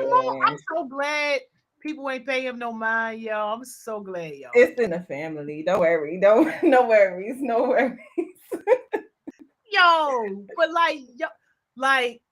yeah, that was amazing. I'm not about to Mr. Bonnet it and say, oh, that's my favorite Sasha. It's definitely up there, yo.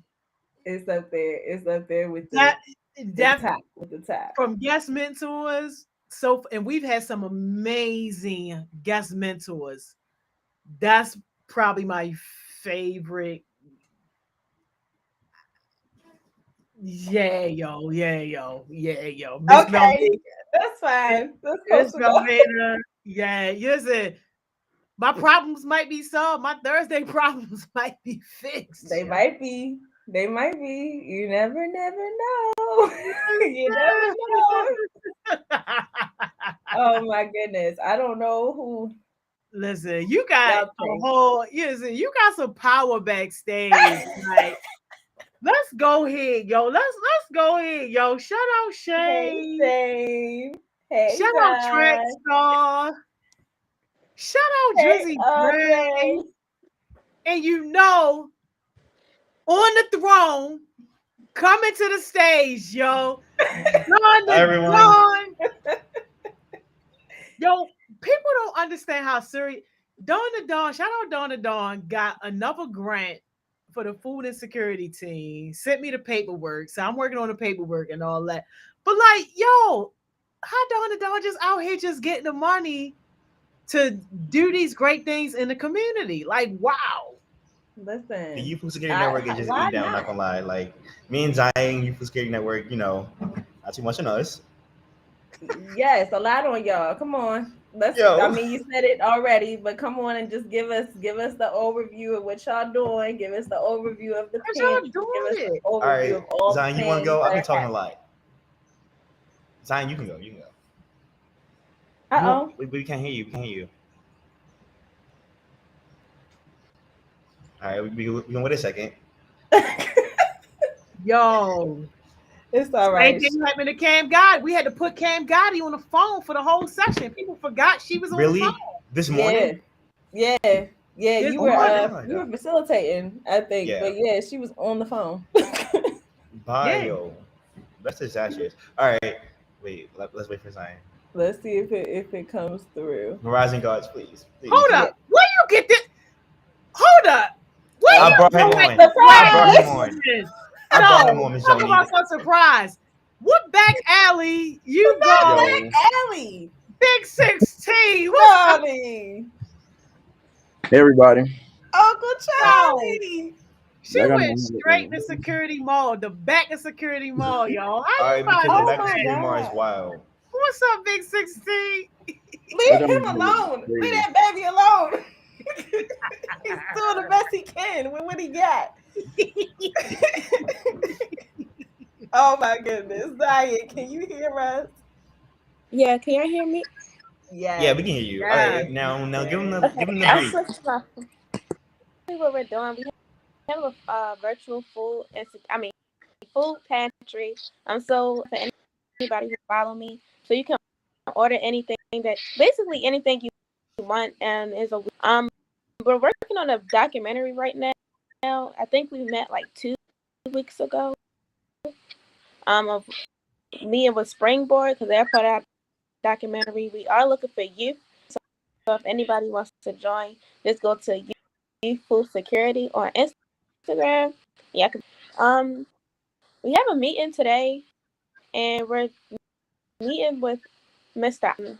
So yeah, I said I'm because I have not been on here so long, y'all, and working on y'all. This is the little deep, so y'all gotta. I'm giving y'all a little one. Starting new cohorts for the Youth Food Security team, and which we're going to talk about today. And I'm excited. We definitely getting up there. We definitely grow a lot. I'm definitely to Don because he's holding us down. He makes sure we're together. His props. Their props. I'm sorry. Zion, you blowing up over there, aren't you? Thank you. Yo, That's not my fault. Oh, it's definitely you, honey. It's you. I'm sorry. It's you. It's okay. It's all right. Don't worry about it. Yeah, Yeah, when it even was though, supposed to get you fine. all right, because not too much of Zion, like not too much. listen, Like I'm this, not. but- I'm not. I was gonna say thank do you for not giving us the disturb. overview. It We can't struggled. be. No, the Can't My be murder. my phone. messages were coming through my laptop. I was trying to stop it. Yeah, like see, not too much on Zion. Wow. No, we just thought gonna you let had you the alone. breakup Say and no. the ding whole time is you. Sorry, Right. Trackstar. You Like, knew see, like, not that too much when on I her. said it. You knew that when I said, "Oh my lord!" I Oh should have my. known it was the He just ruffle let them with the bang. continue. Like, hello, but y'all, wait. I want to touch on one thing. Mr. Oliver, he's from an organization called Means, and what they want to do is they want to give us 200 meals each month to give away, which is like so big because it's like we can feed so many people with 200 meals, and also we're partnering with the Central Baltimore organization, and on August 24th we're gonna have like kind of a meal giveaway with Mr. Oliver, which is why we're meeting with him and kind of like getting everything together. And yeah. Thank you, Don. Thank you for sharing that information with us. Joni, you need your asthma pump? What's good? You need that. I got one today. I got you. I got you. Jada I got comment, you. yo. I got No, you. Jada. Yeah, I might need it, yo. But I'm about to grab my asthma pump because Jada comment, yo. What did What Jada did say? Jada comment? If you see this in the comments and they had a construction vest, that means you got something to work on. No, stop. Because I saw the one that y'all were doing. Y'all were doing this like last year or something like that with the shopping cart. I saw somebody do that. Like if you send a shopping cart, you pushing it. I immediately thought of Jada because I was like, she been saying. If I send you a wrench, it means to get a grip. Like get a grip. Seriously, come on. Like lock in. Sorry, y'all. This is how we do in the ghetto, y'all. Sorry if y'all been doing all these professional sessions thus far this morning. Listen, that's what we do when we make that write off at 83. You know what? That's fine. Because today's topic talks about how, well, some of it talks about how you bring some of your personality when you show up in certain sessions. And that's okay. That is okay. All right. Anyway, opening question, y'all. What do you think is your best personality trait? And just fair warning, it's a little bit crowded up here. So we might have to do away with these slots. I don't know. It's not a little bit. It's a bit crouchy. Like, yeah. let's be real. So, I just feel like we all bunched up, but we gonna see. We gonna see. So right now, what is your best personality trait? As always, y'all just decide what order y'all going in. Just pick the same order for the rest of the session. That way we know who's going where. We can go Charles, Shane, Andre, me, you, and then Miss Joni and then Zion. Just tell me when it's my turn. Got you. That's too many people. I'm letting All y'all. right, Charles. No, then you would first and throw me to the wolves, but Hold on, stop, Charlie. Go ahead and introduce yourself because this is your first time up on screen. Zion, I don't know where she went, but she kind of already introduced herself. So go ahead. Right. My name is Charles. I'm 17 years old, even though Miss Joni still call me Big 16, but it's okay because only she can call me that. But let me see. I was in Heart Smiles like I think it was when they started YouthWorks, when she started. Was that when you started YouthWorks, Miss Joni? Yeah, you wasn't with us last summer. It was the summer before last, wasn't it? Right, like 2019, I think. Yeah, right in the middle of the pandemic. Well, yeah. Yeah, and 17, I go to Mervo. No, if I was more active, I'd be our favorite heartbeat, but I wasn't as active, so you know. And I think my best personality trait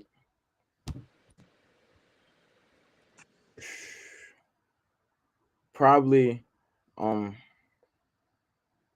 would be funny. Or no, probably hardworking. Why are you talking so slow? I'm so sorry. I'm so sorry, but like the whole time you're talking, it was just like real slow. It's like 6 other people in here. Come on. Let me see. I don't know why I'm talking so slow. Lord. All right, now that Zion hopped on, Zion can go before Charles, and then we can go like that. So Zion can go, then Shane, and then Andre, and then you know. Yeah. Can y'all hear me? It's a little low. Talk again. Turn your volume up for Zion. Just turn it up. If you turn it up, you get to hear. Okay, y'all. This is so ghetto. Like, why is my computer acting like this? It was just working. Okay. I think my best personality trait is I'm goofy. That's what it is.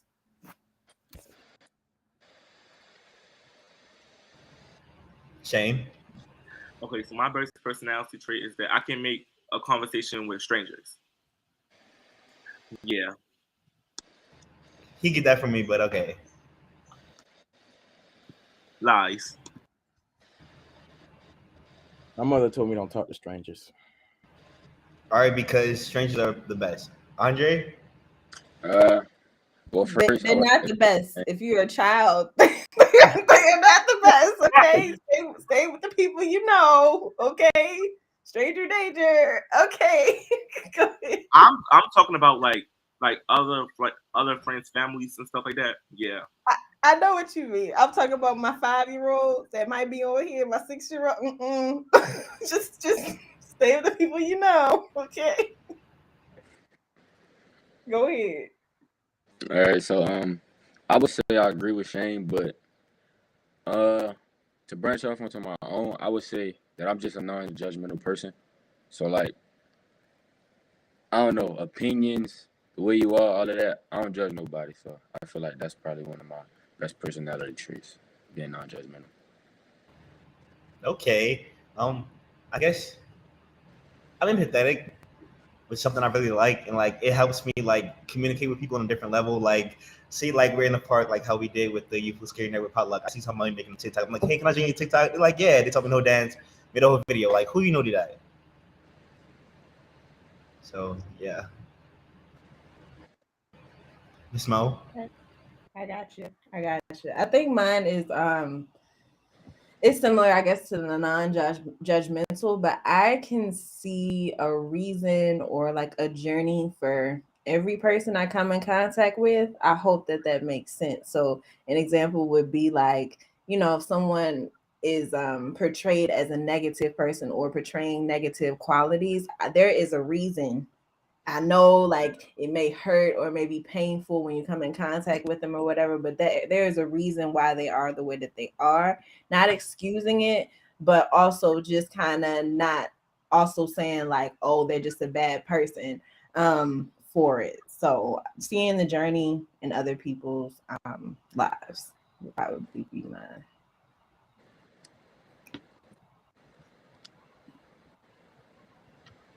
Miss Joni, I think it's your turn. I'm gonna say mine is knowing how to manage my emotions. Child, I wish I had that. That's probably my least. that's probably the least one. That's probably at the bottom. Okay. Did everybody go? Because listen, I don't even know. This point, so Yeah, everybody went. all right, praise God. Okay.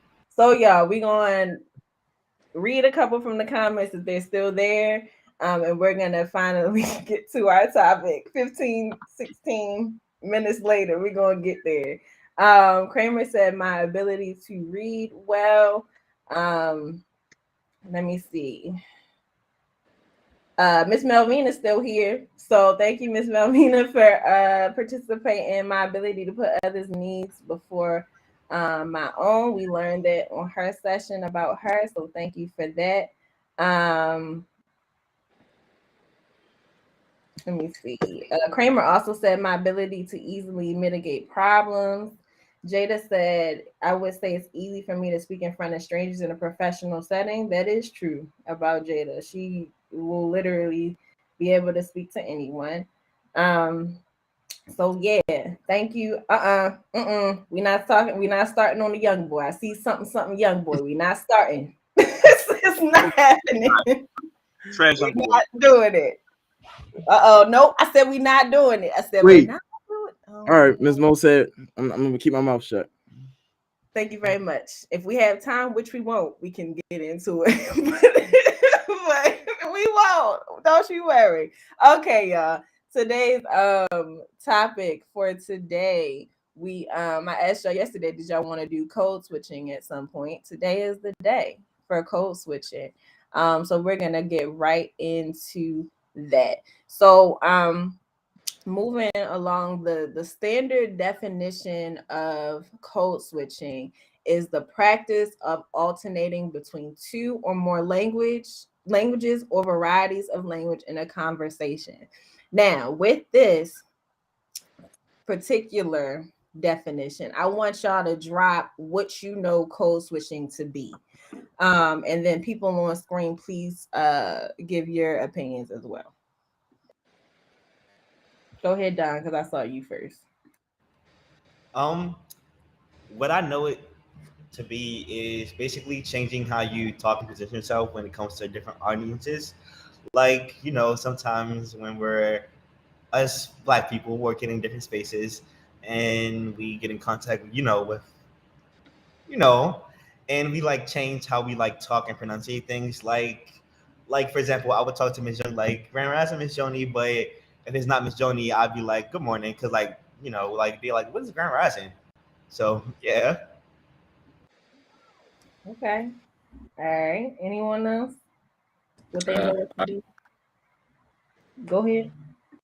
So like I would say my knowing of it is being able to like articulate yourself in different manners when you're in different situations. And one of like the biggest examples I have, and I know a lot of people could relate to, is when you have like when you're around your parents, like they'll go from talking normal and they'll get in like a business setting on the phone, and then it'll be like, who are you? Like, I never met this person before. So that's one of the biggest examples I could say, like that, or that I know of code switching.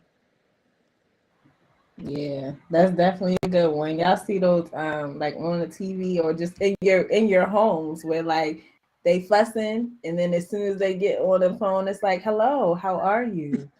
Yo, You that's have a so good real. day? Like my mama do that all the time. She like, hey, how are you? It's like, Like, sit down. Hello. Sit down. It's great to talk. It's Y'all great to can't talk forget to you about today. y'all can't forget about when they tell y'all to go get the pen and paper. You looking for a pen? There's no way. There's no pen in sight. Like, oh my god, where did they go? That just happened to me yesterday. I swear it did. Listen, that's a real experience. That's a real common experience. Anyone else, as far as their definition of what you know code switching to be? I agree with both. You agree with both? Okay. Yeah, All right. Oh, No, go ahead, also, Ryan. I wanted to say that also like different groups of people. So like when you're talking to a baby, you have to kind of, I wouldn't say dumb down, but you have to explain stuff to them a little more than what you have to do to like a 7 or 8 year old. So I think the group of people you're around, the difference of how you're speaking to them and the tone that you're speaking to them in.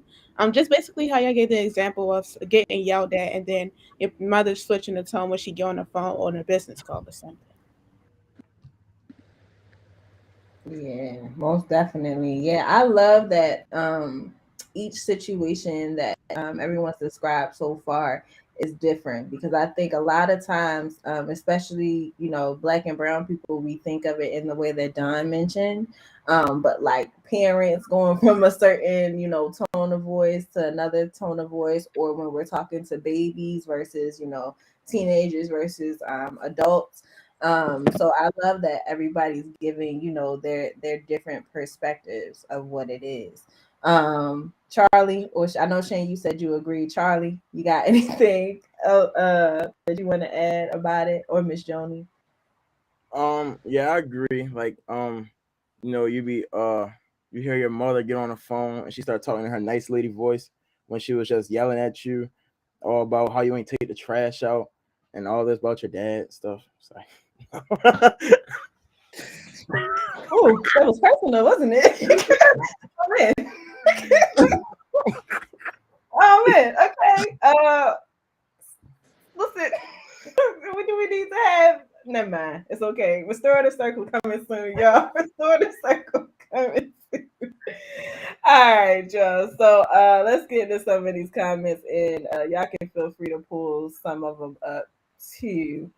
Nate said code switching is switching your whole personality, and to be able to accept that YB is the great. Y'all got me. I didn't read that.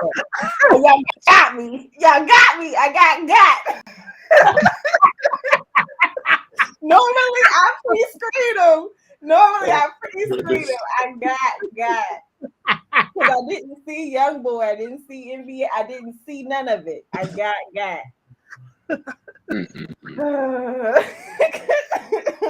Oh my goodness. Anyway, Tiana said changes speech to adapt to different people. I think. Yep. That's good, Tiana. That's definitely part of it.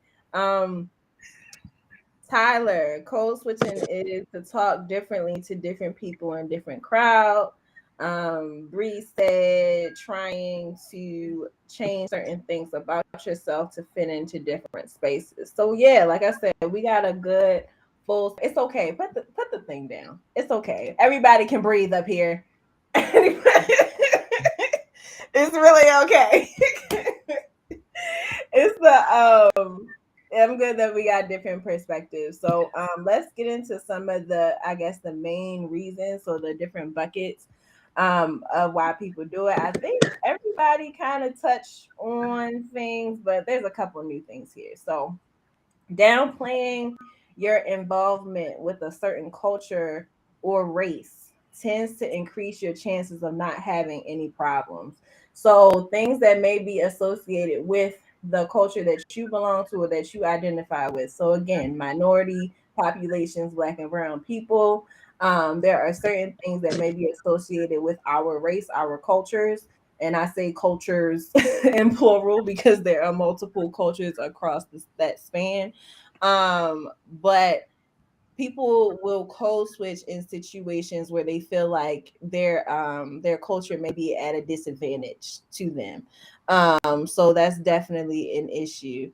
Avoiding stereotypes. So in coupled with downplaying your involvement in a certain culture or race, you're trying to break out of that those labels that people have already put on you. Trying to relate to other people, just trying to make yourselves more digestible, as people like to say, or more accepted. um Attaining a goal or an item, or just getting hold of something that you didn't have before. So you may act like you don't normally act in order to get something from someone. And I feel like that is not as talked about, because that is a form of manipulation. But definitely is in that code switching kind of thing. Or it can be as a, like, you're trying to get a promotion in your workplace, and you do certain things to make sure that you get that promotion. I don't know what's happening. Y'all know I don't know what's happening, but listen.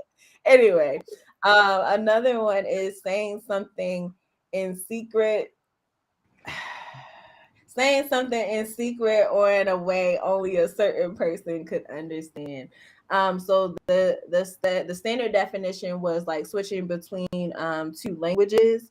In certain settings, especially, if English is not your first language, or if whatever setting that you're in is not your first language, you may switch back and forth if you know both, or if you know three or four, or something like that, so that you can relate to each other. Just let it go, like just let it go. Let's move past it, everybody. I'm sorry, we can't. Like, Miss Joni still on it. Has me crying now. Like, No, You are like belly laughing. I was being okay. I was cool. He gonna ask me what's wrong. I'm trying to hold it so bad. You weren't okay. That's the thing. You were up there trying to hold. You were up here trying to hold it in. You look like you about to bust.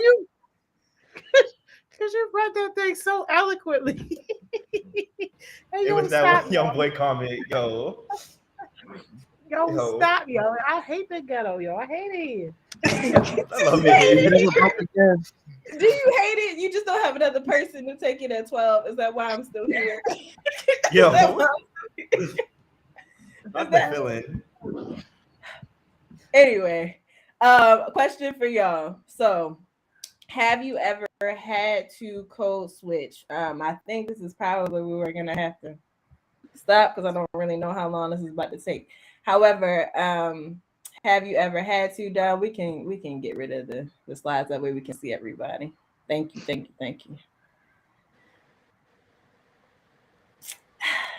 Yes, I did before.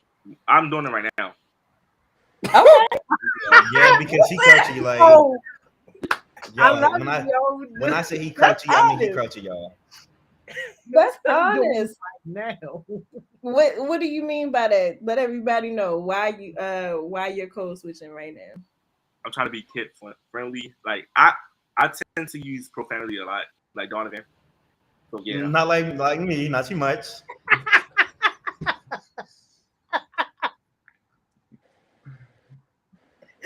Oh no! All right, because you pushing it now. Like, now you're not coming to my session at you. Like, no. Honesty is the best policy. Oh my god! Go ahead. All right. I can go. I guess I can go. No, wait, real quick. I'm sorry, Dad. I don't want to cut you up, but Shane, was that the rest of your answer? You're trying to be kid friendly. You're trying not to use as much profanity. Is that it? Yes. Okay. Go, Dad. I first want to say that profanity is a form of expression, so not too much. But I guess I code switch into like different environments, because not everyone is like open-minded. So like, whether you're queer, whether you're black, it can be a little crouchy sometimes. So you gotta like watch what you say, watch how you act, and it can be a lot. I think code switching doesn't only go to like the way how you talk, but like how you walk, how you present yourself, how you dress, and everything. So yeah. I can go. I have to code switch like right now from this morning because my internship, I'm literally the only black female, like black period. So I just be on a meetings like, yeah, mm-hmm. So like, yeah. Yeah, my name is Zion Pittman. That's exactly how I like, I go to Western High School. Like, yeah, that's all I gotta be. So I'll be all preppy and stuff, and I'll be like, oh God. So when I go in person, because they want me to actually go like into a case, y'all, I'm be like, oh my gosh, I don't know how this about to work because I'm literally the only black female. Like emphasis on both, and I'm the youngest in there. The youngest. I mean, that's good, but just sometimes like I be on the meeting just so uncomfortable sometimes because I'm not used to it. I'm not. All right, I'll go next. All right, I feel like we all code switch in a way subconsciously, whether we realize it or not, because like you talk different, like you use different words when you speaking to your parents, like when you talking to your friends in like a party, like a PlayStation party, like when you at a job interview. So I feel like you do it multiple times throughout the day, like depending on who you're talking to. So I feel like yeah, right now would be an example, but I feel like I do it multiple times throughout the day, subconsciously, whether I realize it or not. Okay. Come on, Jamie. Personally, I don't really think. I mean, of course, everybody, code switch like a little bit. You feel me? Like if I'm on, like Andre said, if I'm on a PlayStation party, I might say, I'm not gonna say what I might say, but you say a little bit more than you would clearly here when you're supposed to be professional, at least semi-professional, because this ain't. But like I like to give everybody my best self that I can, show them most of my personality. Like for example, how I like Young Boy, and now everybody in the comments making Young Boy comments. I don't. A lot of people will hate on Young Boy because they just can't face the fact that he's great. I'm just saying what everybody in the comments thinking, but you know, yeah. So maybe if you're going in for a job interview, you're not, you're not gonna be as as funny or playful as you normally would around your friends, or maybe around some friends you're more comfortable than you are around maybe like you got some school friends that you're real cool with, you know them for a long time. You haven't been at Heart Smiles for a long time, then you come to Heart Smiles and you're a little bit shy, so because you don't want to talk too much. So I feel like everybody code switch just a little bit. Sometimes you don't even realize it, but yeah, you feel me. And Jada, you need to stop hating because it's not good for your health. But it's your job, and that's what haters do. Haters gonna hate, so I'm gonna let you do your job, and Wait, because Jada, you're not going to don't do too much on Jada because you pushing it. Yeah, With the because not too shopping much. I tell cart. my cousin it's just like diapers, like not too much. And she's on the same tip with the wrench. Like, get a grip. Come on. Well, somebody got to push it because y'all ain't going nowhere with that attitude. You feel me?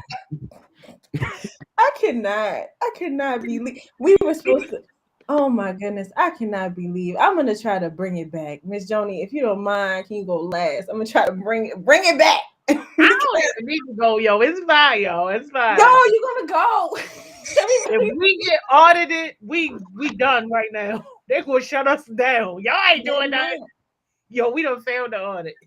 We didn't fail the audit because I scheduled the audit. So we didn't fail it. Who is It's that? not today. I'm trying to tell you, it's not today. So it's all right. All right, y'all. As far as Who is Charles, I'm that? about to Charles. Where is? Y'all don't know who that is? We don't care, Charles. Have a seat. Y'all hating. Have a seat. Okay. Oh my goodness. All right, y'all. So at least my experience with code switching, I know that I've mentioned it before. I was working in a prestigious research institution where people do not look like me, nor do they care about me, nor do they want me in their particular space. At times, the particulars like section that I was working with was good. The surrounding environment was horrible. The politics around it were horrible. And if you were trying to do something that, involved like the surrounding community, because literally it's in the middle of people, where people live, where people go to school, where people receive medical care. So whenever you were trying to do something like that, there was some wall or blockage or something that kind of came from that. So definitely adjusted my speech. I still do adjust my speech. I don't talk to my friends the same way that I talk to, if I'm on a meeting or something like that. But I try my best to bring parts of my personality, in whatever setting that I'm in. So that's kind of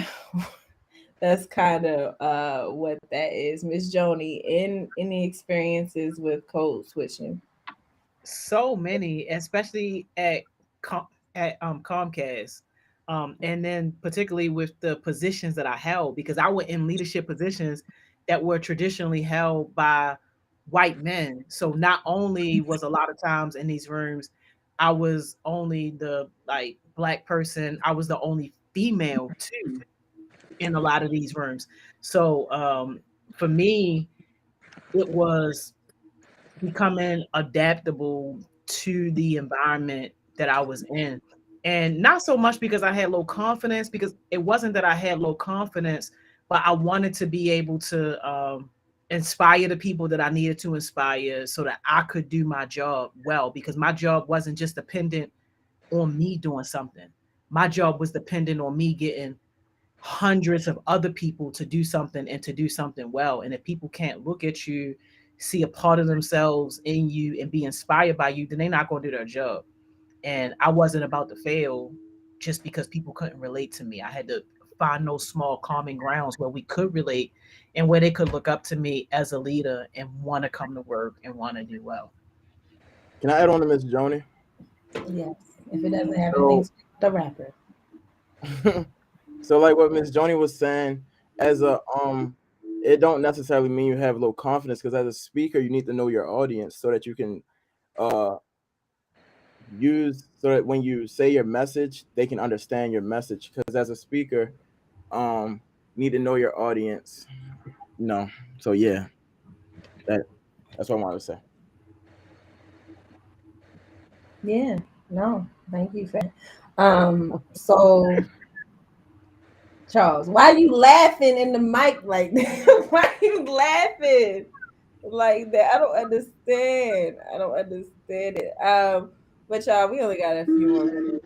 I'm gonna add on a couple more things, and everybody's gonna do Jules, and we're gonna get out of here. Lord, okay.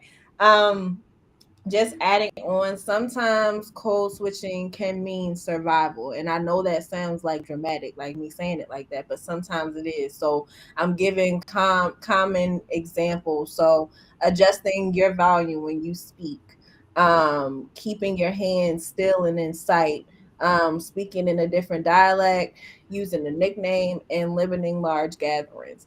I'm not telling you to do these things, but I'm giving you examples of how sometimes we code switch, how sometimes we utilize these things, especially in our communities, to protect ourselves, and to make sure that we're not found in any type of, well, sometimes we can do all these things and still be in sticky situations, and still they taking us down one by one. But code switching can also be seen from that perspective as well. All right, y'all. By the time we do everybody's jewel, it should be about that time. And even if we end a little bit early, I think everybody's had enough of my my session today. So, all right, come on, Jules. Go first. Yeah. I just wanted to say on behalf of Antonio, this is my favorite session, not gonna lie. My jewel. It's a great question, actually. Can you come back to me? Sure. How about I do my jewel? My jewel is, y'all, sometimes you just gotta laugh your way through. Sometimes you just gotta laugh your way through.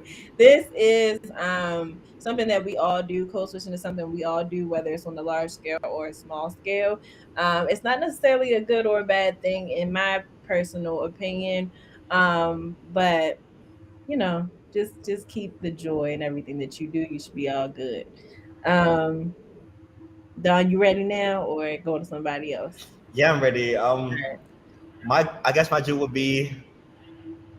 Sorry, I just left at the comment chat. But I guess my jewel would be to don't fixate on certain things that you can't control. I say this a lot. Like y'all can get tired of this jewel, but like I'm gonna say next section too. But out of sight, out of mind. Like you have to live by that quote. If you can't control it, then don't stress about it because at the end of the day, you just deteriorating your brain. It's like for what? So yeah. I can go before I forget. So my jewel for today is it's just no matter like what room you're in, just make sure that you're standing out because that's what you were called to do is to stand out, never to blend in with anybody. So you're in that room for a reason. So make sure you're standing out and don't let nobody like, downplay you or what you do, whatever, no matter like what you look like, whatever color you are, race, stuff like that. So be yourself, like Jada was saying in the comments. I think I'll go next. I think my jewel would be to just take big risks, like especially if it's something that you're passionate about. Like if it's one thing that I learned with like being here for 3 summers is that if it don't scare you, it ain't worth it. So it's like if you gotta go and it's scary, just take the risk because you never know, you might just come out with the jackpot. Okay, so my jewel is to don't doubt yourself. Just work hard and like get it right. So yeah. My jewel is sometimes you gotta pull your own seat up to the table. Everybody not gonna like to hear what you have to say. Everybody not gonna accept you for who you are. At the end of the day, you gotta be yourself because nobody gonna be yourself for you. You feel me? So just stay true to yourself, and life will be great. All right, y'all. Thank you so much for joining us today. Thank you so much for bringing Charlie back out from wherever he was at. Is it really thank you? Yes, it is. Oh. Yes, it is. It's the hating for me. It's the hating for me, Miss Joni. We are grateful to I see was just confirming. We are grateful to see everybody. So thank you. We love y'all. Let's leave. Let's just go. I'm not coming back tomorrow. So this is the last She is, time. y'all. She is. She is. She can't leave the ghetto. Like it's just inevitable. That's It's like, no. See y'all tomorrow. Love y'all. Y'all, love y'all. Yo. Oh my God. This is too much, yo. And just so you know, Miss Joni, I didn't get off at 83. I got off on 95 South.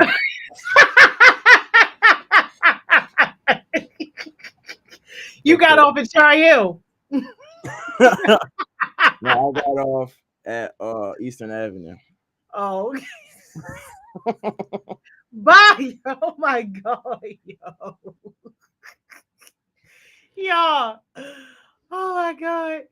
Listen, y'all. If that don't do it for you, look, I need to cool off, y'all. I need to cool off because sheesh, the ghetto, y'all.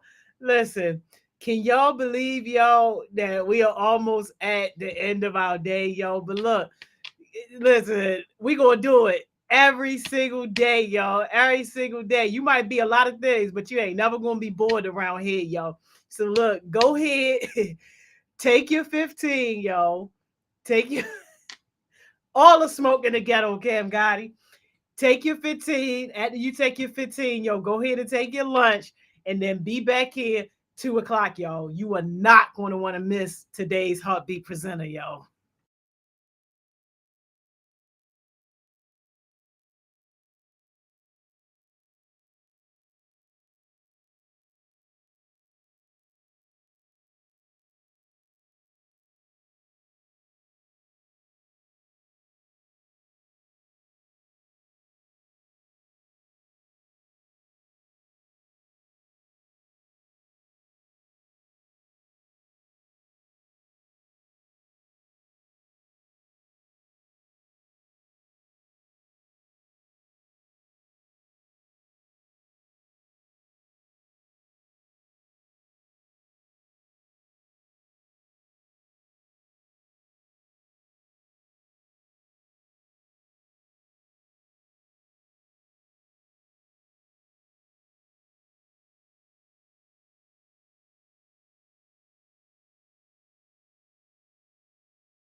Welcome back, welcome back, welcome back.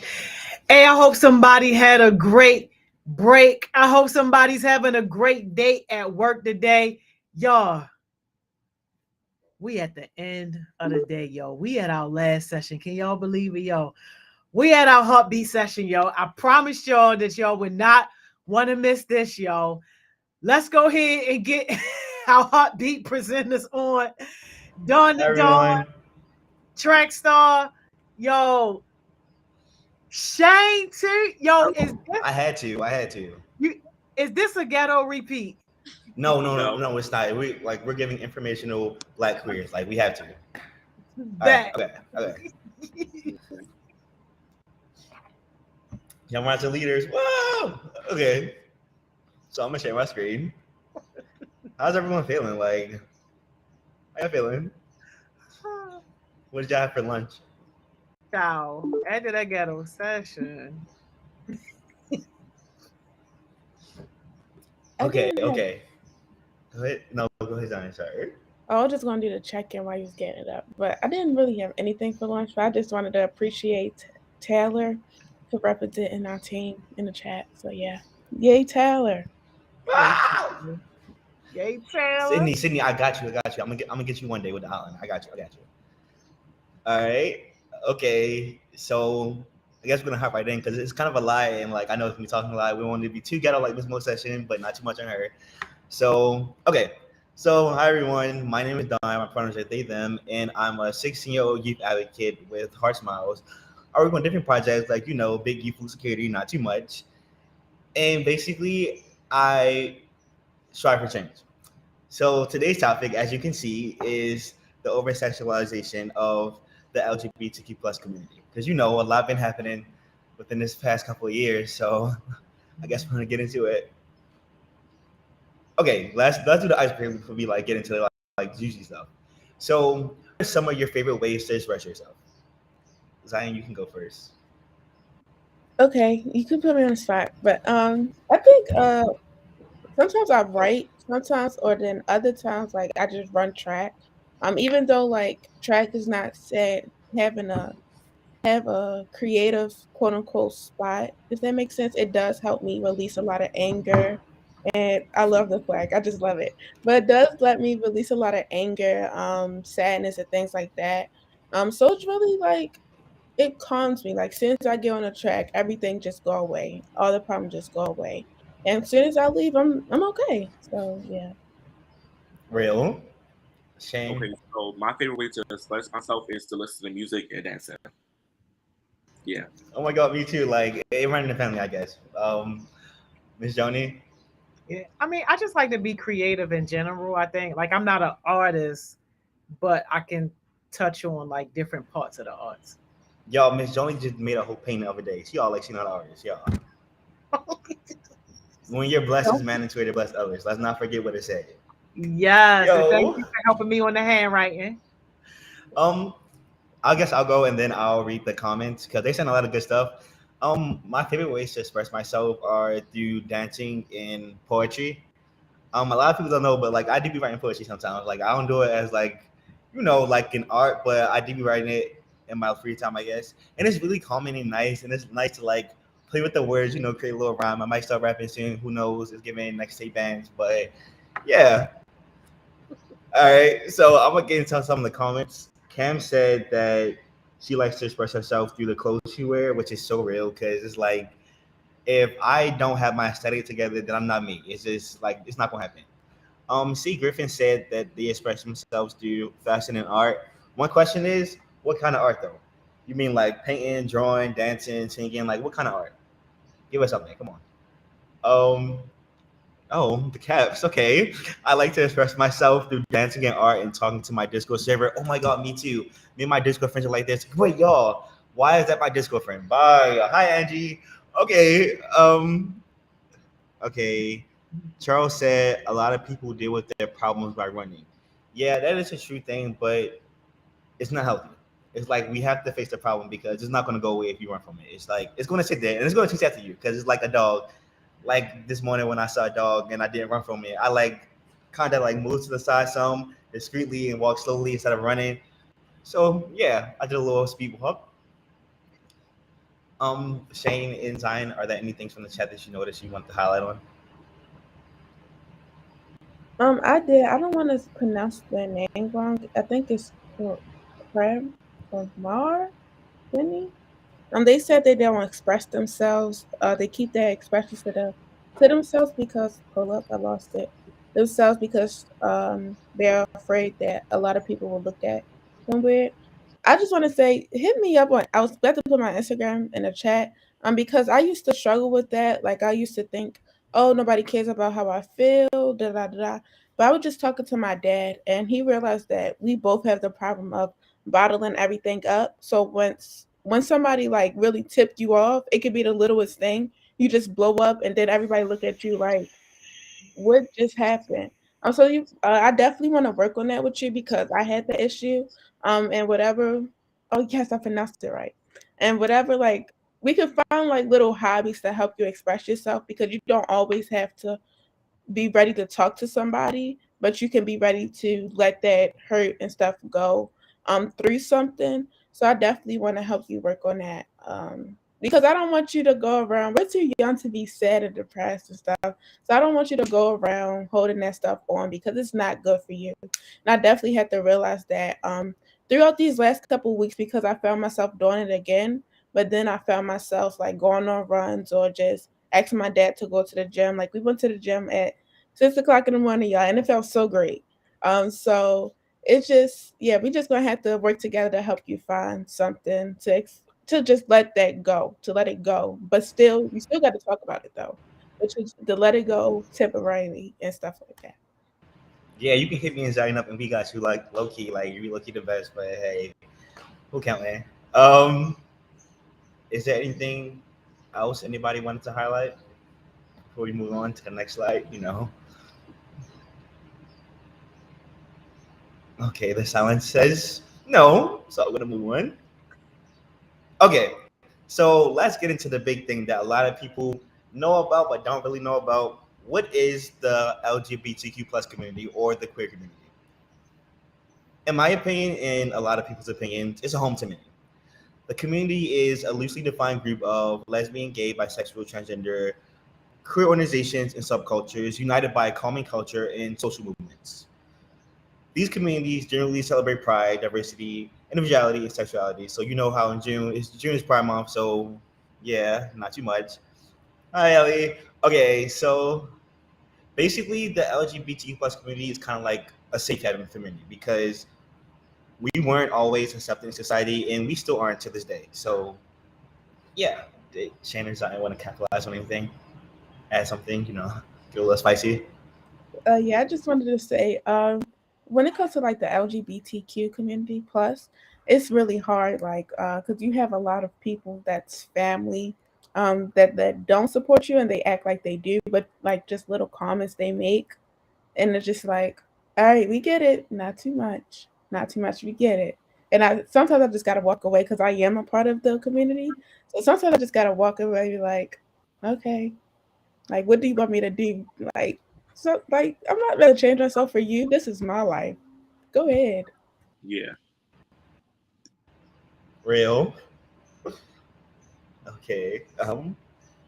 Okay. Now, like the main goal of this presentation is to debunk this myth because I didn't have so many people use this excuse as to why they don't like queer people. They don't want their children to be queer when they're young. It's like, okay, come on, let's get a grip. Okay, so the queer community does not revolve around sex and sex relations. That is not all there is to it. Like, there is way more to it, and the queer community is just like the straight community, the hetero community. We're humans, so wanted to get that out the way. That was something that was like grinding my gears for a long time. Okay, so I wanted to get into the 5 common different types of attractions. People generally think that sexual attraction is only one is the only type of attraction you can have towards a person, but that's honestly not true. The 5 common types of attraction are sexual, romantic, aesthetic, physical, and emotional. Okay, now let's break it down a little bit. So with romantic attraction, you want to be in a relationship that is non-platonic.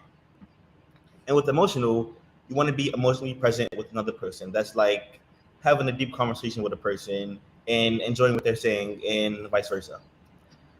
With physical attraction, you had a desire to be physically cared for and treated with love and affection by a person or persons. And lastly, with aesthetic, you're attracted to the way someone presents themselves, the way someone dresses, the way someone basically, how can I say this? Exists. Okay. Shane and Zion, anything to add? Don't mind me being awkward, y'all, but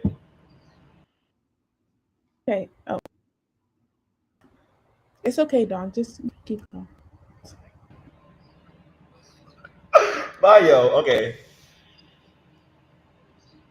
Okay. So, as me, Zion, and Shane said before, the queer community provides a sense of belonging. What the thing I don't understand is the part when it comes to intersectionality. For example, me, Zion, and Shane, we're all black and we're all queer. So we have queer people who are white who hate us because we're black, and then we have black people who hate us because we're queer. So it's like it kind of creates a divide in our upbringing and how we view ourselves and how society views us because we don't really have a home per se. So what we're doing is building one. Like by having this conversation, we're bringing us a home and we're making it known that this is our place and we're going to stay here because we're real. Like, but yeah. So another misconception is about coming out. A lot of people think that you have to come out to someone when you actually don't. Like your identity is yours and yours alone. So if somebody asks you like, "Hey, are you a Lord?" I hate when they do this, but they'd be like, "Hey, are you?" Like, please don't break your wrist around me. I will literally, please. But I'm like, yeah, you don't need to know. Like, it's not their business. It's your business, and you can choose who you want to tell or if you want to tell someone. At the same time, a lot of queer people, including myself, are kind of going away from the term coming out because it's like we didn't really come out like a closet, really. We were always there. We just didn't tell you. So it's like it was just really none of your business. But hey.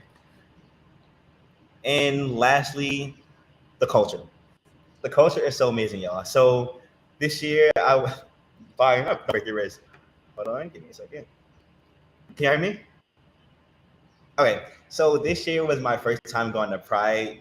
They had it near Charles Street, and it was honestly really nice. Like, seeing different queer people come together. Like, I would have thought it was like not that many queer people in Baltimore City. The way I've been raised and the way I've grown up, and people, being a bit homophobic, transphobic, and all that. But it was so nice seeing different populations of people coming together to celebrate one thing.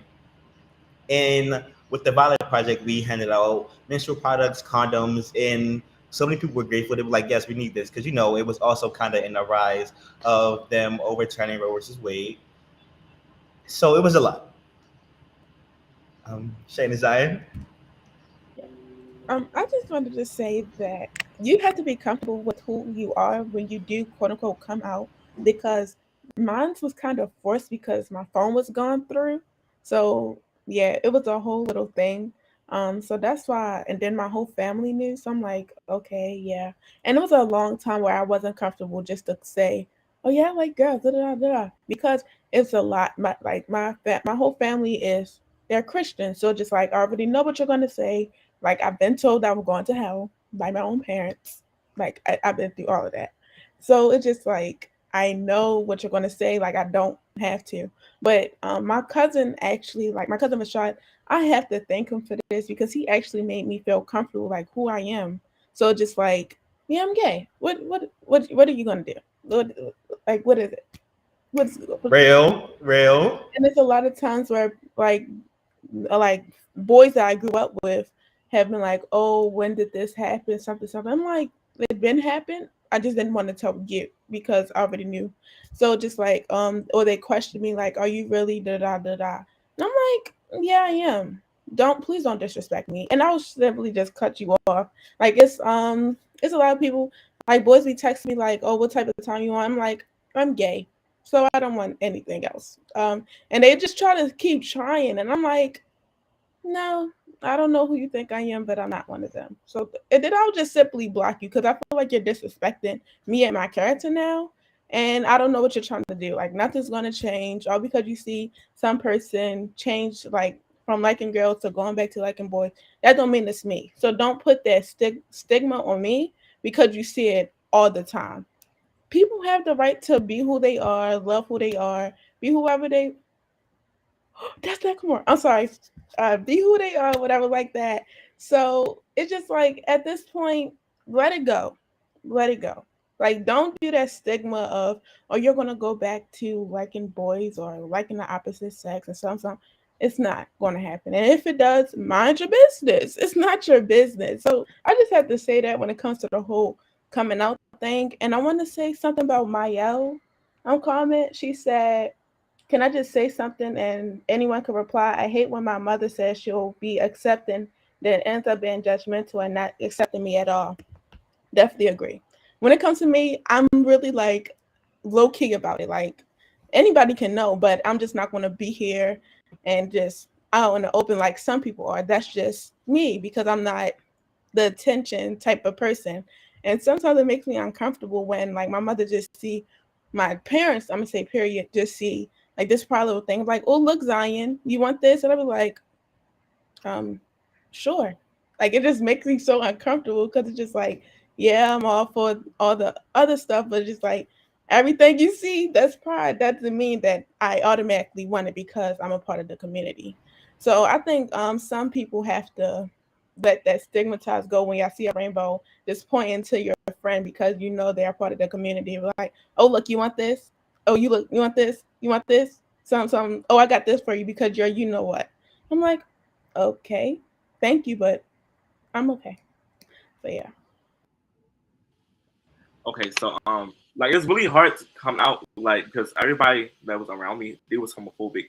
Since I was young, I grew up saying the F slur and the T slur a lot because other people around me saying it.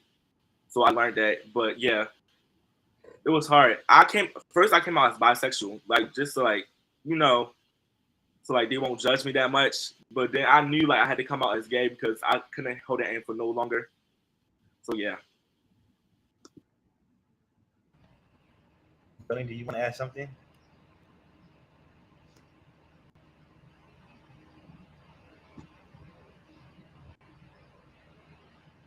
My bad, y'all. I'm trying to get this trying to find who this is. Like the conversation is heated, but like you can't be cussing in the chat, y'all. I'm trying Literally. right.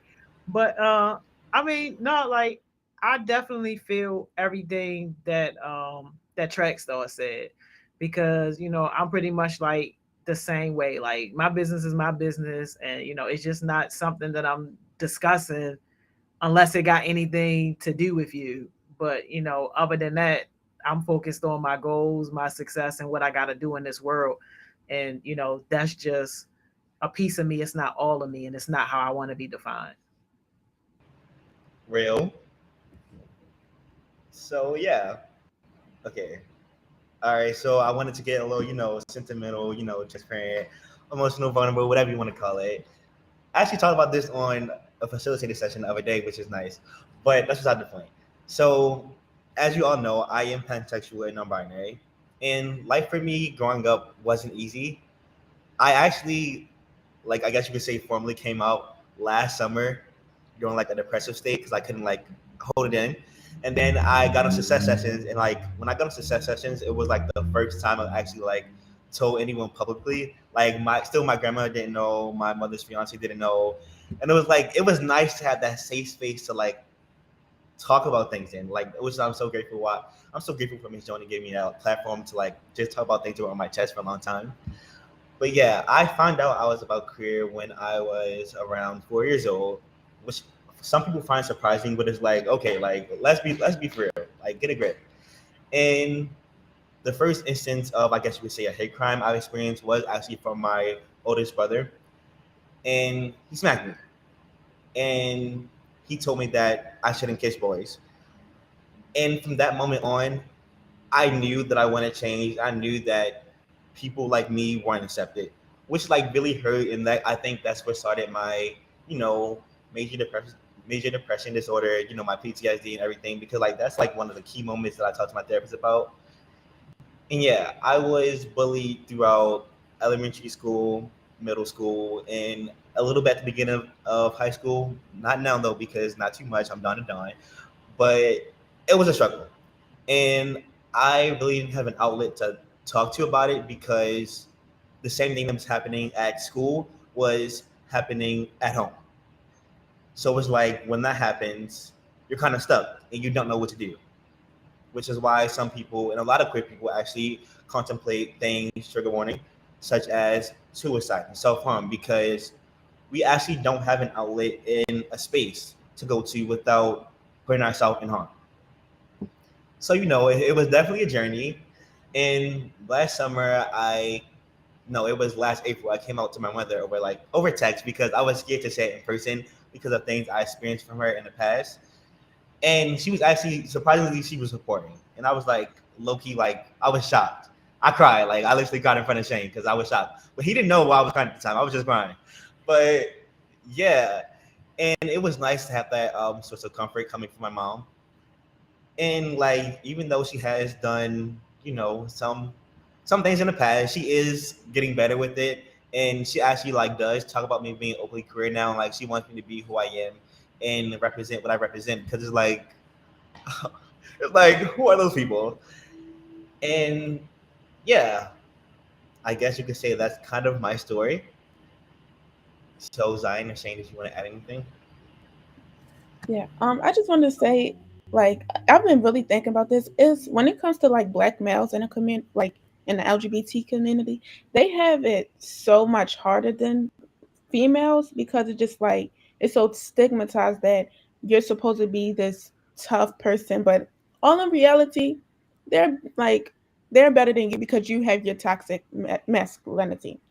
So I just want to say like I definitely have to give y'all props when it comes to being in the community and open about it because it's so much like it's so hard.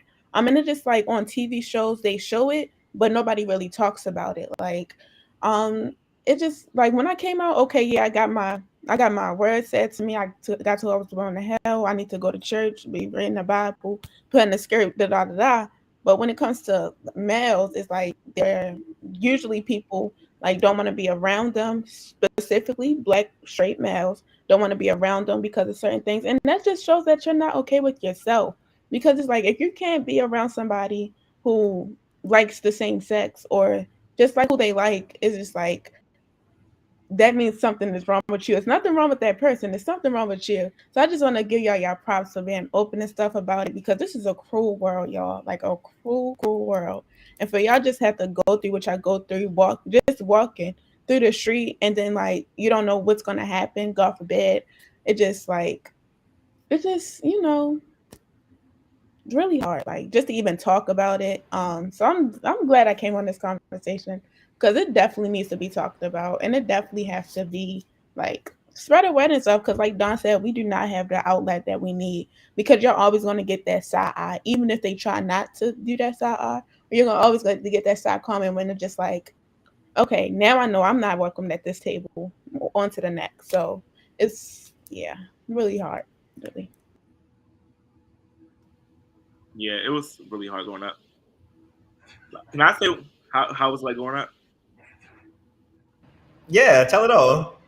So like I knew I was queer, so like since like before like Dawn said, like I used to like pick I used to put like shirts on my head, act like it was hair.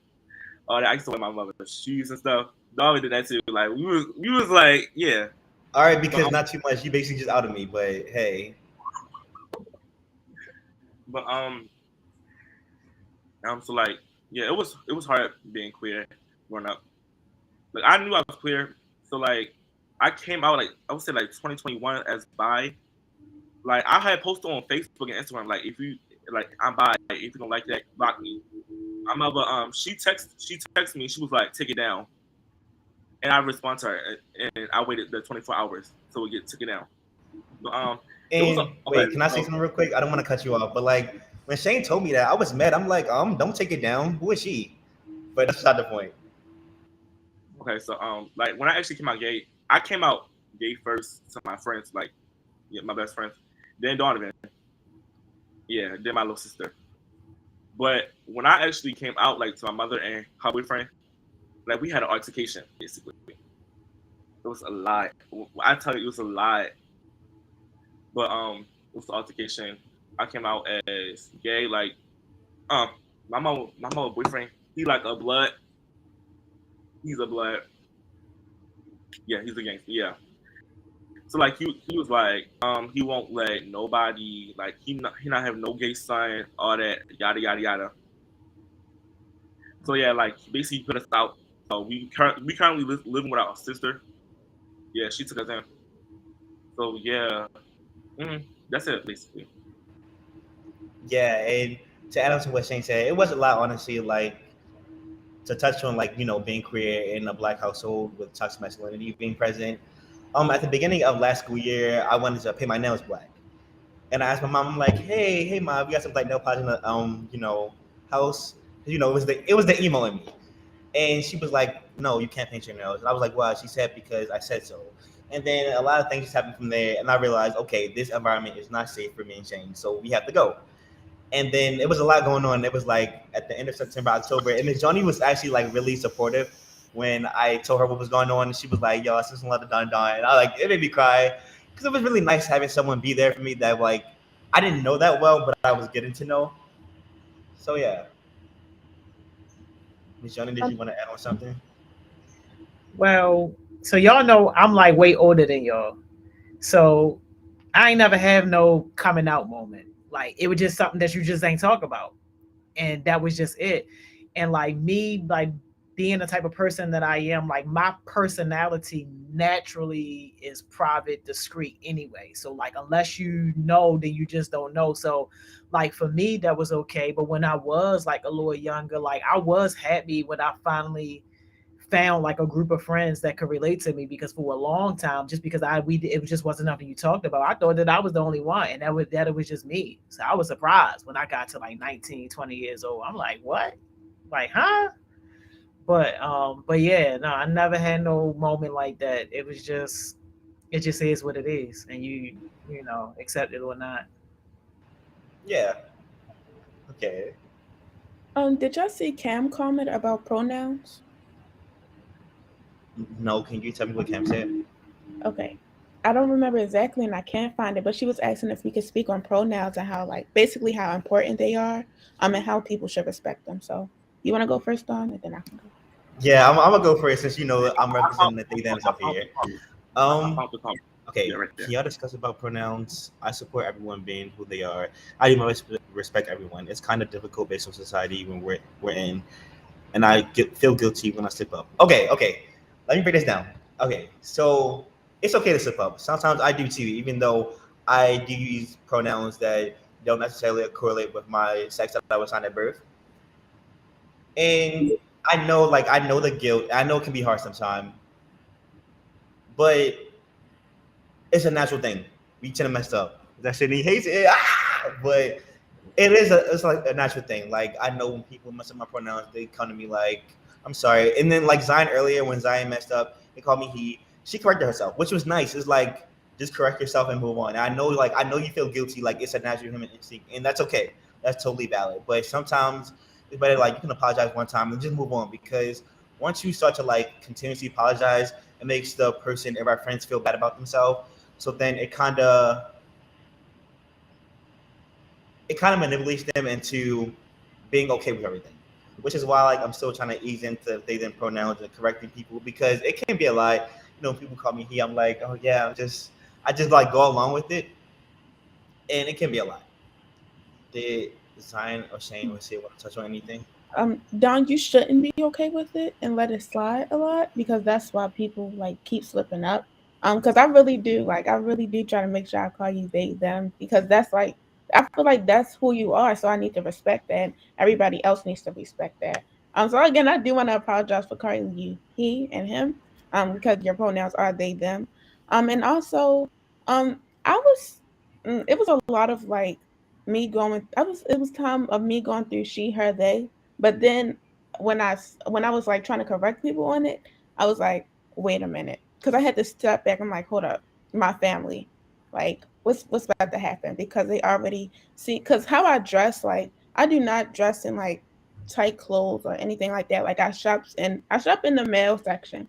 So they're like, "Oh, you want to be some boy? You want to look like a boy?" And I'm like, "No, I don't. I just want to be comfortable. That's all I want to be, whatever." So it's kind of hard to like go into the pronouns like that you really want to be. So I was just like, let me just step back from myself because I don't want to get back to where I was in seventh grade of me like how I was mentally because of how my parents reacted when they did go invade my privacy, I'm gonna say, and they found out something they didn't want to find out. So let me step back. Let me get my mental health together first before I have to take another step of something I know that's gonna probably put me back.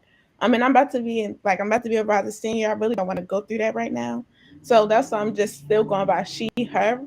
And it would be nice to actually be actually who I want to be. I mean, like just trying out stuff that I want to try out when it comes to the LGBTQ community. So yeah, and then I have one more thing to say, but I'm gonna wait till after the pronoun conversation.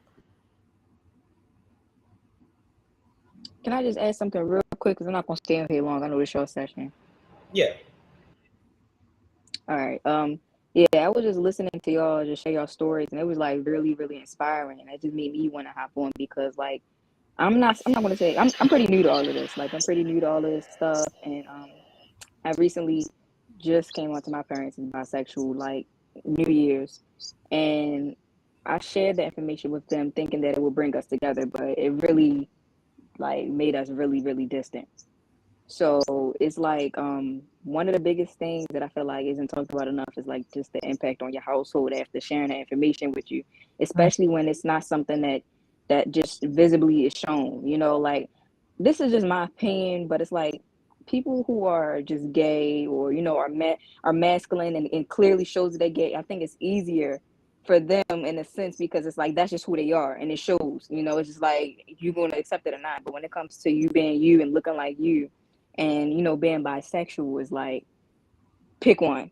It's like why you straddling the fence, you like all this stuff is crazy. And when you have ignorant parents that don't really know much about it, they make up stuff in their head that makes sense to them and they project it onto you, and it's just like it's a whole nother story. Oh, you was turned out. Who turned you out? Who did that? It's like all this crazy stuff. They don't never bother to ask what's your story, why you became this way, or anything. And really, you don't need to justify your sexuality to anyone, period. But it's really it's heartbreaking, especially when it's like your family and the people that you expect love from. And like Dawn said, they calling you certain things, and they just saying certain things, and then it becomes even bigger when they start associating your sexuality with the things that you are associated with that has nothing to do with it. For instance, heart smiles, like that was one of the very first things they brought up. Oh, that's just a gay community. Miss Joni brainwashing all of y'all, putting that in y'all head. Oh, you're not ready to be on none of them projects because y'all advocating for that stuff. All crazy, like just straight off the top, like crazy. So, it was just really hard. It was really hard for me. And before I even shared information with them, they was already on the fence with heart smile. Like, oh, I never forget, Miss Joni got me a MacBook. My very first MacBook I got from Miss Joni. Oh, don't open your book bag until we get home. We're going to check and make sure ain't no love letters in there. Like, are you You serious? dumb right now, yo. Stop it. You lying. Already You says love lying. letters is I'm wild. so serious. I'm You so is serious. I'm lying. very serious. That's I swear on everything. And And I it's just met them. I it's just so met them much. when they came over You east. did. You did. And guess what? And the other week, last week we were talking to my mom. Oh, any job opportunities with Heart Smiles? I see you getting paid. Is there anything that I can do? Is there anything they need from? I said no. Well, I guess I just gotta contact Miss Joni myself then, because I know stuff out there, but Because now you you just not. yo, what? So it's it was a lot. It was a lot. Oh, she Crazy. brainwashing y'all. She trying to get in your pants, all this stuff, and I'm just You like lying, totally like, yo. what in the world? But anyways, long story short, yeah, it's a lot. It's a lot that come with all of this, and my thing is, they make it seem like it's a choice. You think I'm choosing to go through this? Nobody want to be a double minority. I don't want to be black, a woman, and in the LGBTQ community. That is bold. Like that is insane. So You know, like it's ridiculous. But I definitely I just want to thank each and every one of y'all for sharing your stories because it's very inspiring. Y'all not alone, and it's definitely people out here like experiencing like similar situation to y'all's or worse. So yeah, well, I'm gonna get off now before I start crying. We basically cousins now. Like I'm a cry Right? this No, too, you but it's kind already of done funny. got me. Yo, like what? Now I'm Yo, turning up like. a child? Like what? Yo, a child? Yo, that's a whole new low, yo. I'm talking that to you, but I wanted to let Zion go real quick. Zion has Yeah. something to say. Don't start when you go to the same sex school, like an all girls school. Oh, I'm taking you out of Lily Mae. They making you this dyke. First of all, dyke. Don't ever disrespect me. Oh yeah, my sister, she go to art girls school. You know what they did? They turned her into a dyke. What? What? Like, All right, because now you blocked. like, and I have to live with you. But remember, they're not gonna remember any of this stuff when you don't want to be around them. Oh, I never did that. All it was there for you, provided clothes on your back. That's your job. That's your job. When you have it, like when parents have to realize when you have a child, you cannot have any expectations. You can't. Like you just cannot have any expectations because as soon as you get your expectations broken, oh, I want my child to be this, they're gonna wear this. Now you're hurt because they're being who they want to be. And it's a lot of stuff that I'm still recovering from that I don't talk about that really hurts me and nobody knows that hurts me. Sorry if my voice got a little cracky because got a little emotional. But it's a lot of stuff that hurt me, and like when somebody called me a dyke, I just be like, please don't call me that.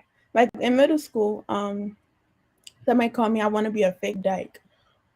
How? How?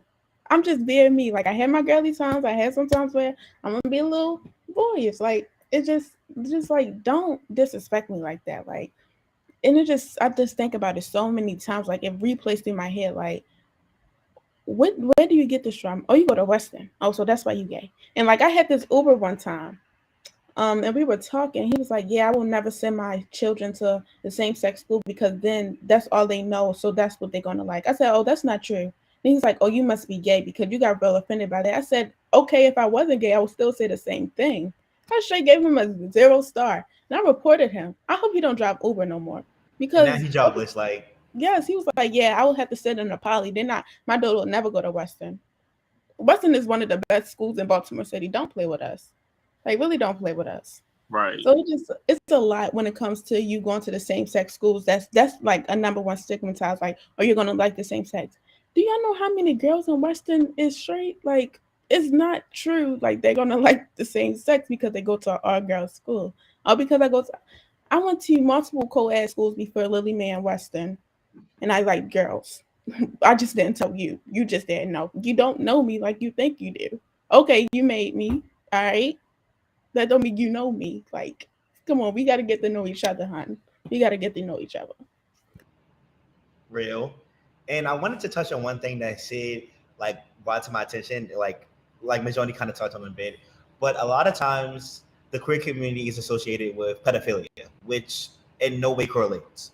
Like I have friends, like guy friends, who told me that they came out and their parents are like, "Okay, I don't want you around your little brother because I don't know what you're gonna do to him." And it's like, be for real. Like, please get a grip. It's like how in the Bible they change pedophilia to homophobia, and it didn't sit right with a lot of people because it's kind of demonizing what it means to be queer, and it kind of adds on to the supremacist power of the ideology of being queer being a devil thing or being an evil thing, and just overall not true. Okay, I wanted to touch on the culture first before we move on because I know we're running short on time. But queer culture, one of my favorite words from queer culture is slay. Like one thing about me, I'm gonna say slay because you have to slay. You have to like it's only right to you. In queer culture, you have a multitude of things, but some of the main things that a lot of people know of is ballroom culture. You have dances such as Vogue, like death dropping or dipping. You have the walk, the pose, the performance. It just gave like you should go to a dance. You should go to a show and see it. Not gonna lie. You have the queer clubs, which are basically safe spaces for queer people, and then you have drag. Drag eats down. It's basically expression. which is like similar to what I do with my eyeliner and the highlight. I might spice it up a little sometimes, and yeah.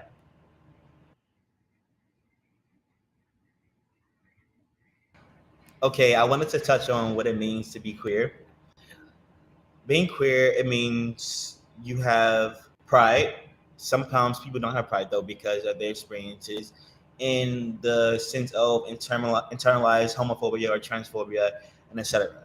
There's expression to it, there's sexuality to it, there's queerness, and there's pronouns. And one thing I did want to touch on that someone said in the comments, gender does not equal pronouns. You can be a man and prefer she, her pronouns. You can be a woman and prefer him pronouns. You can be a woman and prefer they, them pronouns. It honestly doesn't correlate at all. It's just how you want to present yourself because a lot of misconceptions around the queer community are that gender and sexuality are the same things. Like growing up, if a guy acts feminine, they're like, oh yeah, he gay. But the whole time, how you know he's just not transgender or non-binary or just doesn't specifically align with your idea of masculinity. So yeah. All right, now this is like the questions feedback, the jewels, the little snippet afterwards. Did anyone have anything they wanted to say or any comments they want to highlight? All right, it was something that Charles said. I'm gonna be really quick about it. He said something about people prefer to be called a dyke and a stud and stuff like that. I just want to point out, like, okay, I totally understand that. Shout out to them people who like to be called that. But if I never came out and said I don't have any label, like don't call me anything, because it's a lot of labels when it comes into the community. But don't call me a dyke. Just don't call me a dyke. That's point blank clear. Like if you see me mugging, because you're gonna see it on my face before it come out my mouth. Don't call me a dyke. Like personally, I don't want to be called a dyke. If other women want to be called a dyke, that's fine. But don't call me a dyke. It's a slur. Yeah. Y'all should know that. It's a slur. Yeah. So I can just start with my jewel. So it's going to be a lot of people in the world who doesn't accept you. So you just got to accept yourself because that's the only opinion that matters when it comes to life. Like you don't have to paint a picture for somebody else to view you. I actually said that for my dad, but you want to give the view of who you are. Be confident in whoever you are. It's going to be a lot of obstacles when you come. Just being who you are. So just attack them obstacles, go through them, and just be who you are. Basically, So. Yeah, but basically what you just said, my jewel, basically. But if y'all want to learn more about ballroom culture, y'all should watch Pose. Yeah. Yeah, y'all. Pose is a good show. I haven't watched it yet. I'm gonna get to it sometime down the line, but it's a good show. I guess my jewel would be, and this isn't a joke either, but be who you are, like for your pride. Be who you are and be comfortable in your own skin. And I know it takes some time to get used to because trust me, I do know, and I still go through it to this day. Like I recently just started wearing crop tops, and at first I was like, wait, people might stare at me weird. Like so, I was a bit nervous. And it's like, okay, they might stare weird, but it's like, who cares? Like, I would say the other word, but that's a little too inappropriate for such sessions. But who cares? Honestly, like, live your truth. And yeah. Bye, yo. Not you grab my plot bag. Bye, yo. Bye.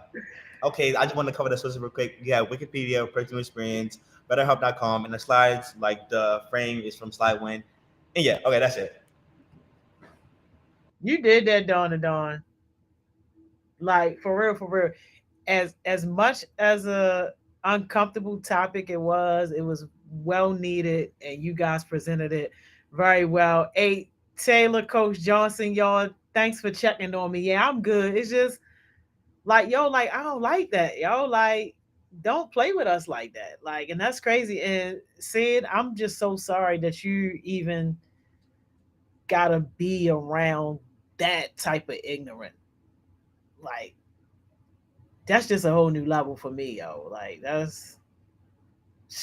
thing that took the cake off. We don't even talk about this kind of stuff unless y'all bring it up. Like, for the most part, we talk about our success and getting our money. Like, and that's real. That's real, yo. Like, yo, that's crazy. Thank you, Cave Gotti. I love y'all more, yo. But this was great, though. Dawn to Dawn, thank you so much for this. Shane, Track Star, y'all absolutely held it down on here, yo. Yes, very much needed. All right, I guess I'll see y'all next time, y'all. We All gotta right. finish this conversation. We do have to. We have to make a part two, honestly. All right. See y'all. Bye, y'all. See y'all. Oh my gosh. Y'all, listen. We going to have the hard conversations. We have to have the hard conversations, yo. And I know that, it's not easy having the hard conversations, but this is why we do it. So again, shout out Dawn to Dawn, shout out Shane, shout out Trackstar, yo, because they really held us down on this conversation, yo. But can y'all believe we at the end of our day? We at the end of our working day, yo. So you already know what I'm about to say, right? Go be productive, yo. Go be productive, yo. Yo, this should not be ending your day, yo. You should be starting your day now. This is where you go, yo, and you start working on your goals and you start working on your version of success. There's going to be a lot of things trying to compete for your attention. We'll talk about success, talk about consistency, talk about discipline all day long just for you to go and do something else. Nah, the game can wait. Your friends can wait. That chill time can wait, yo.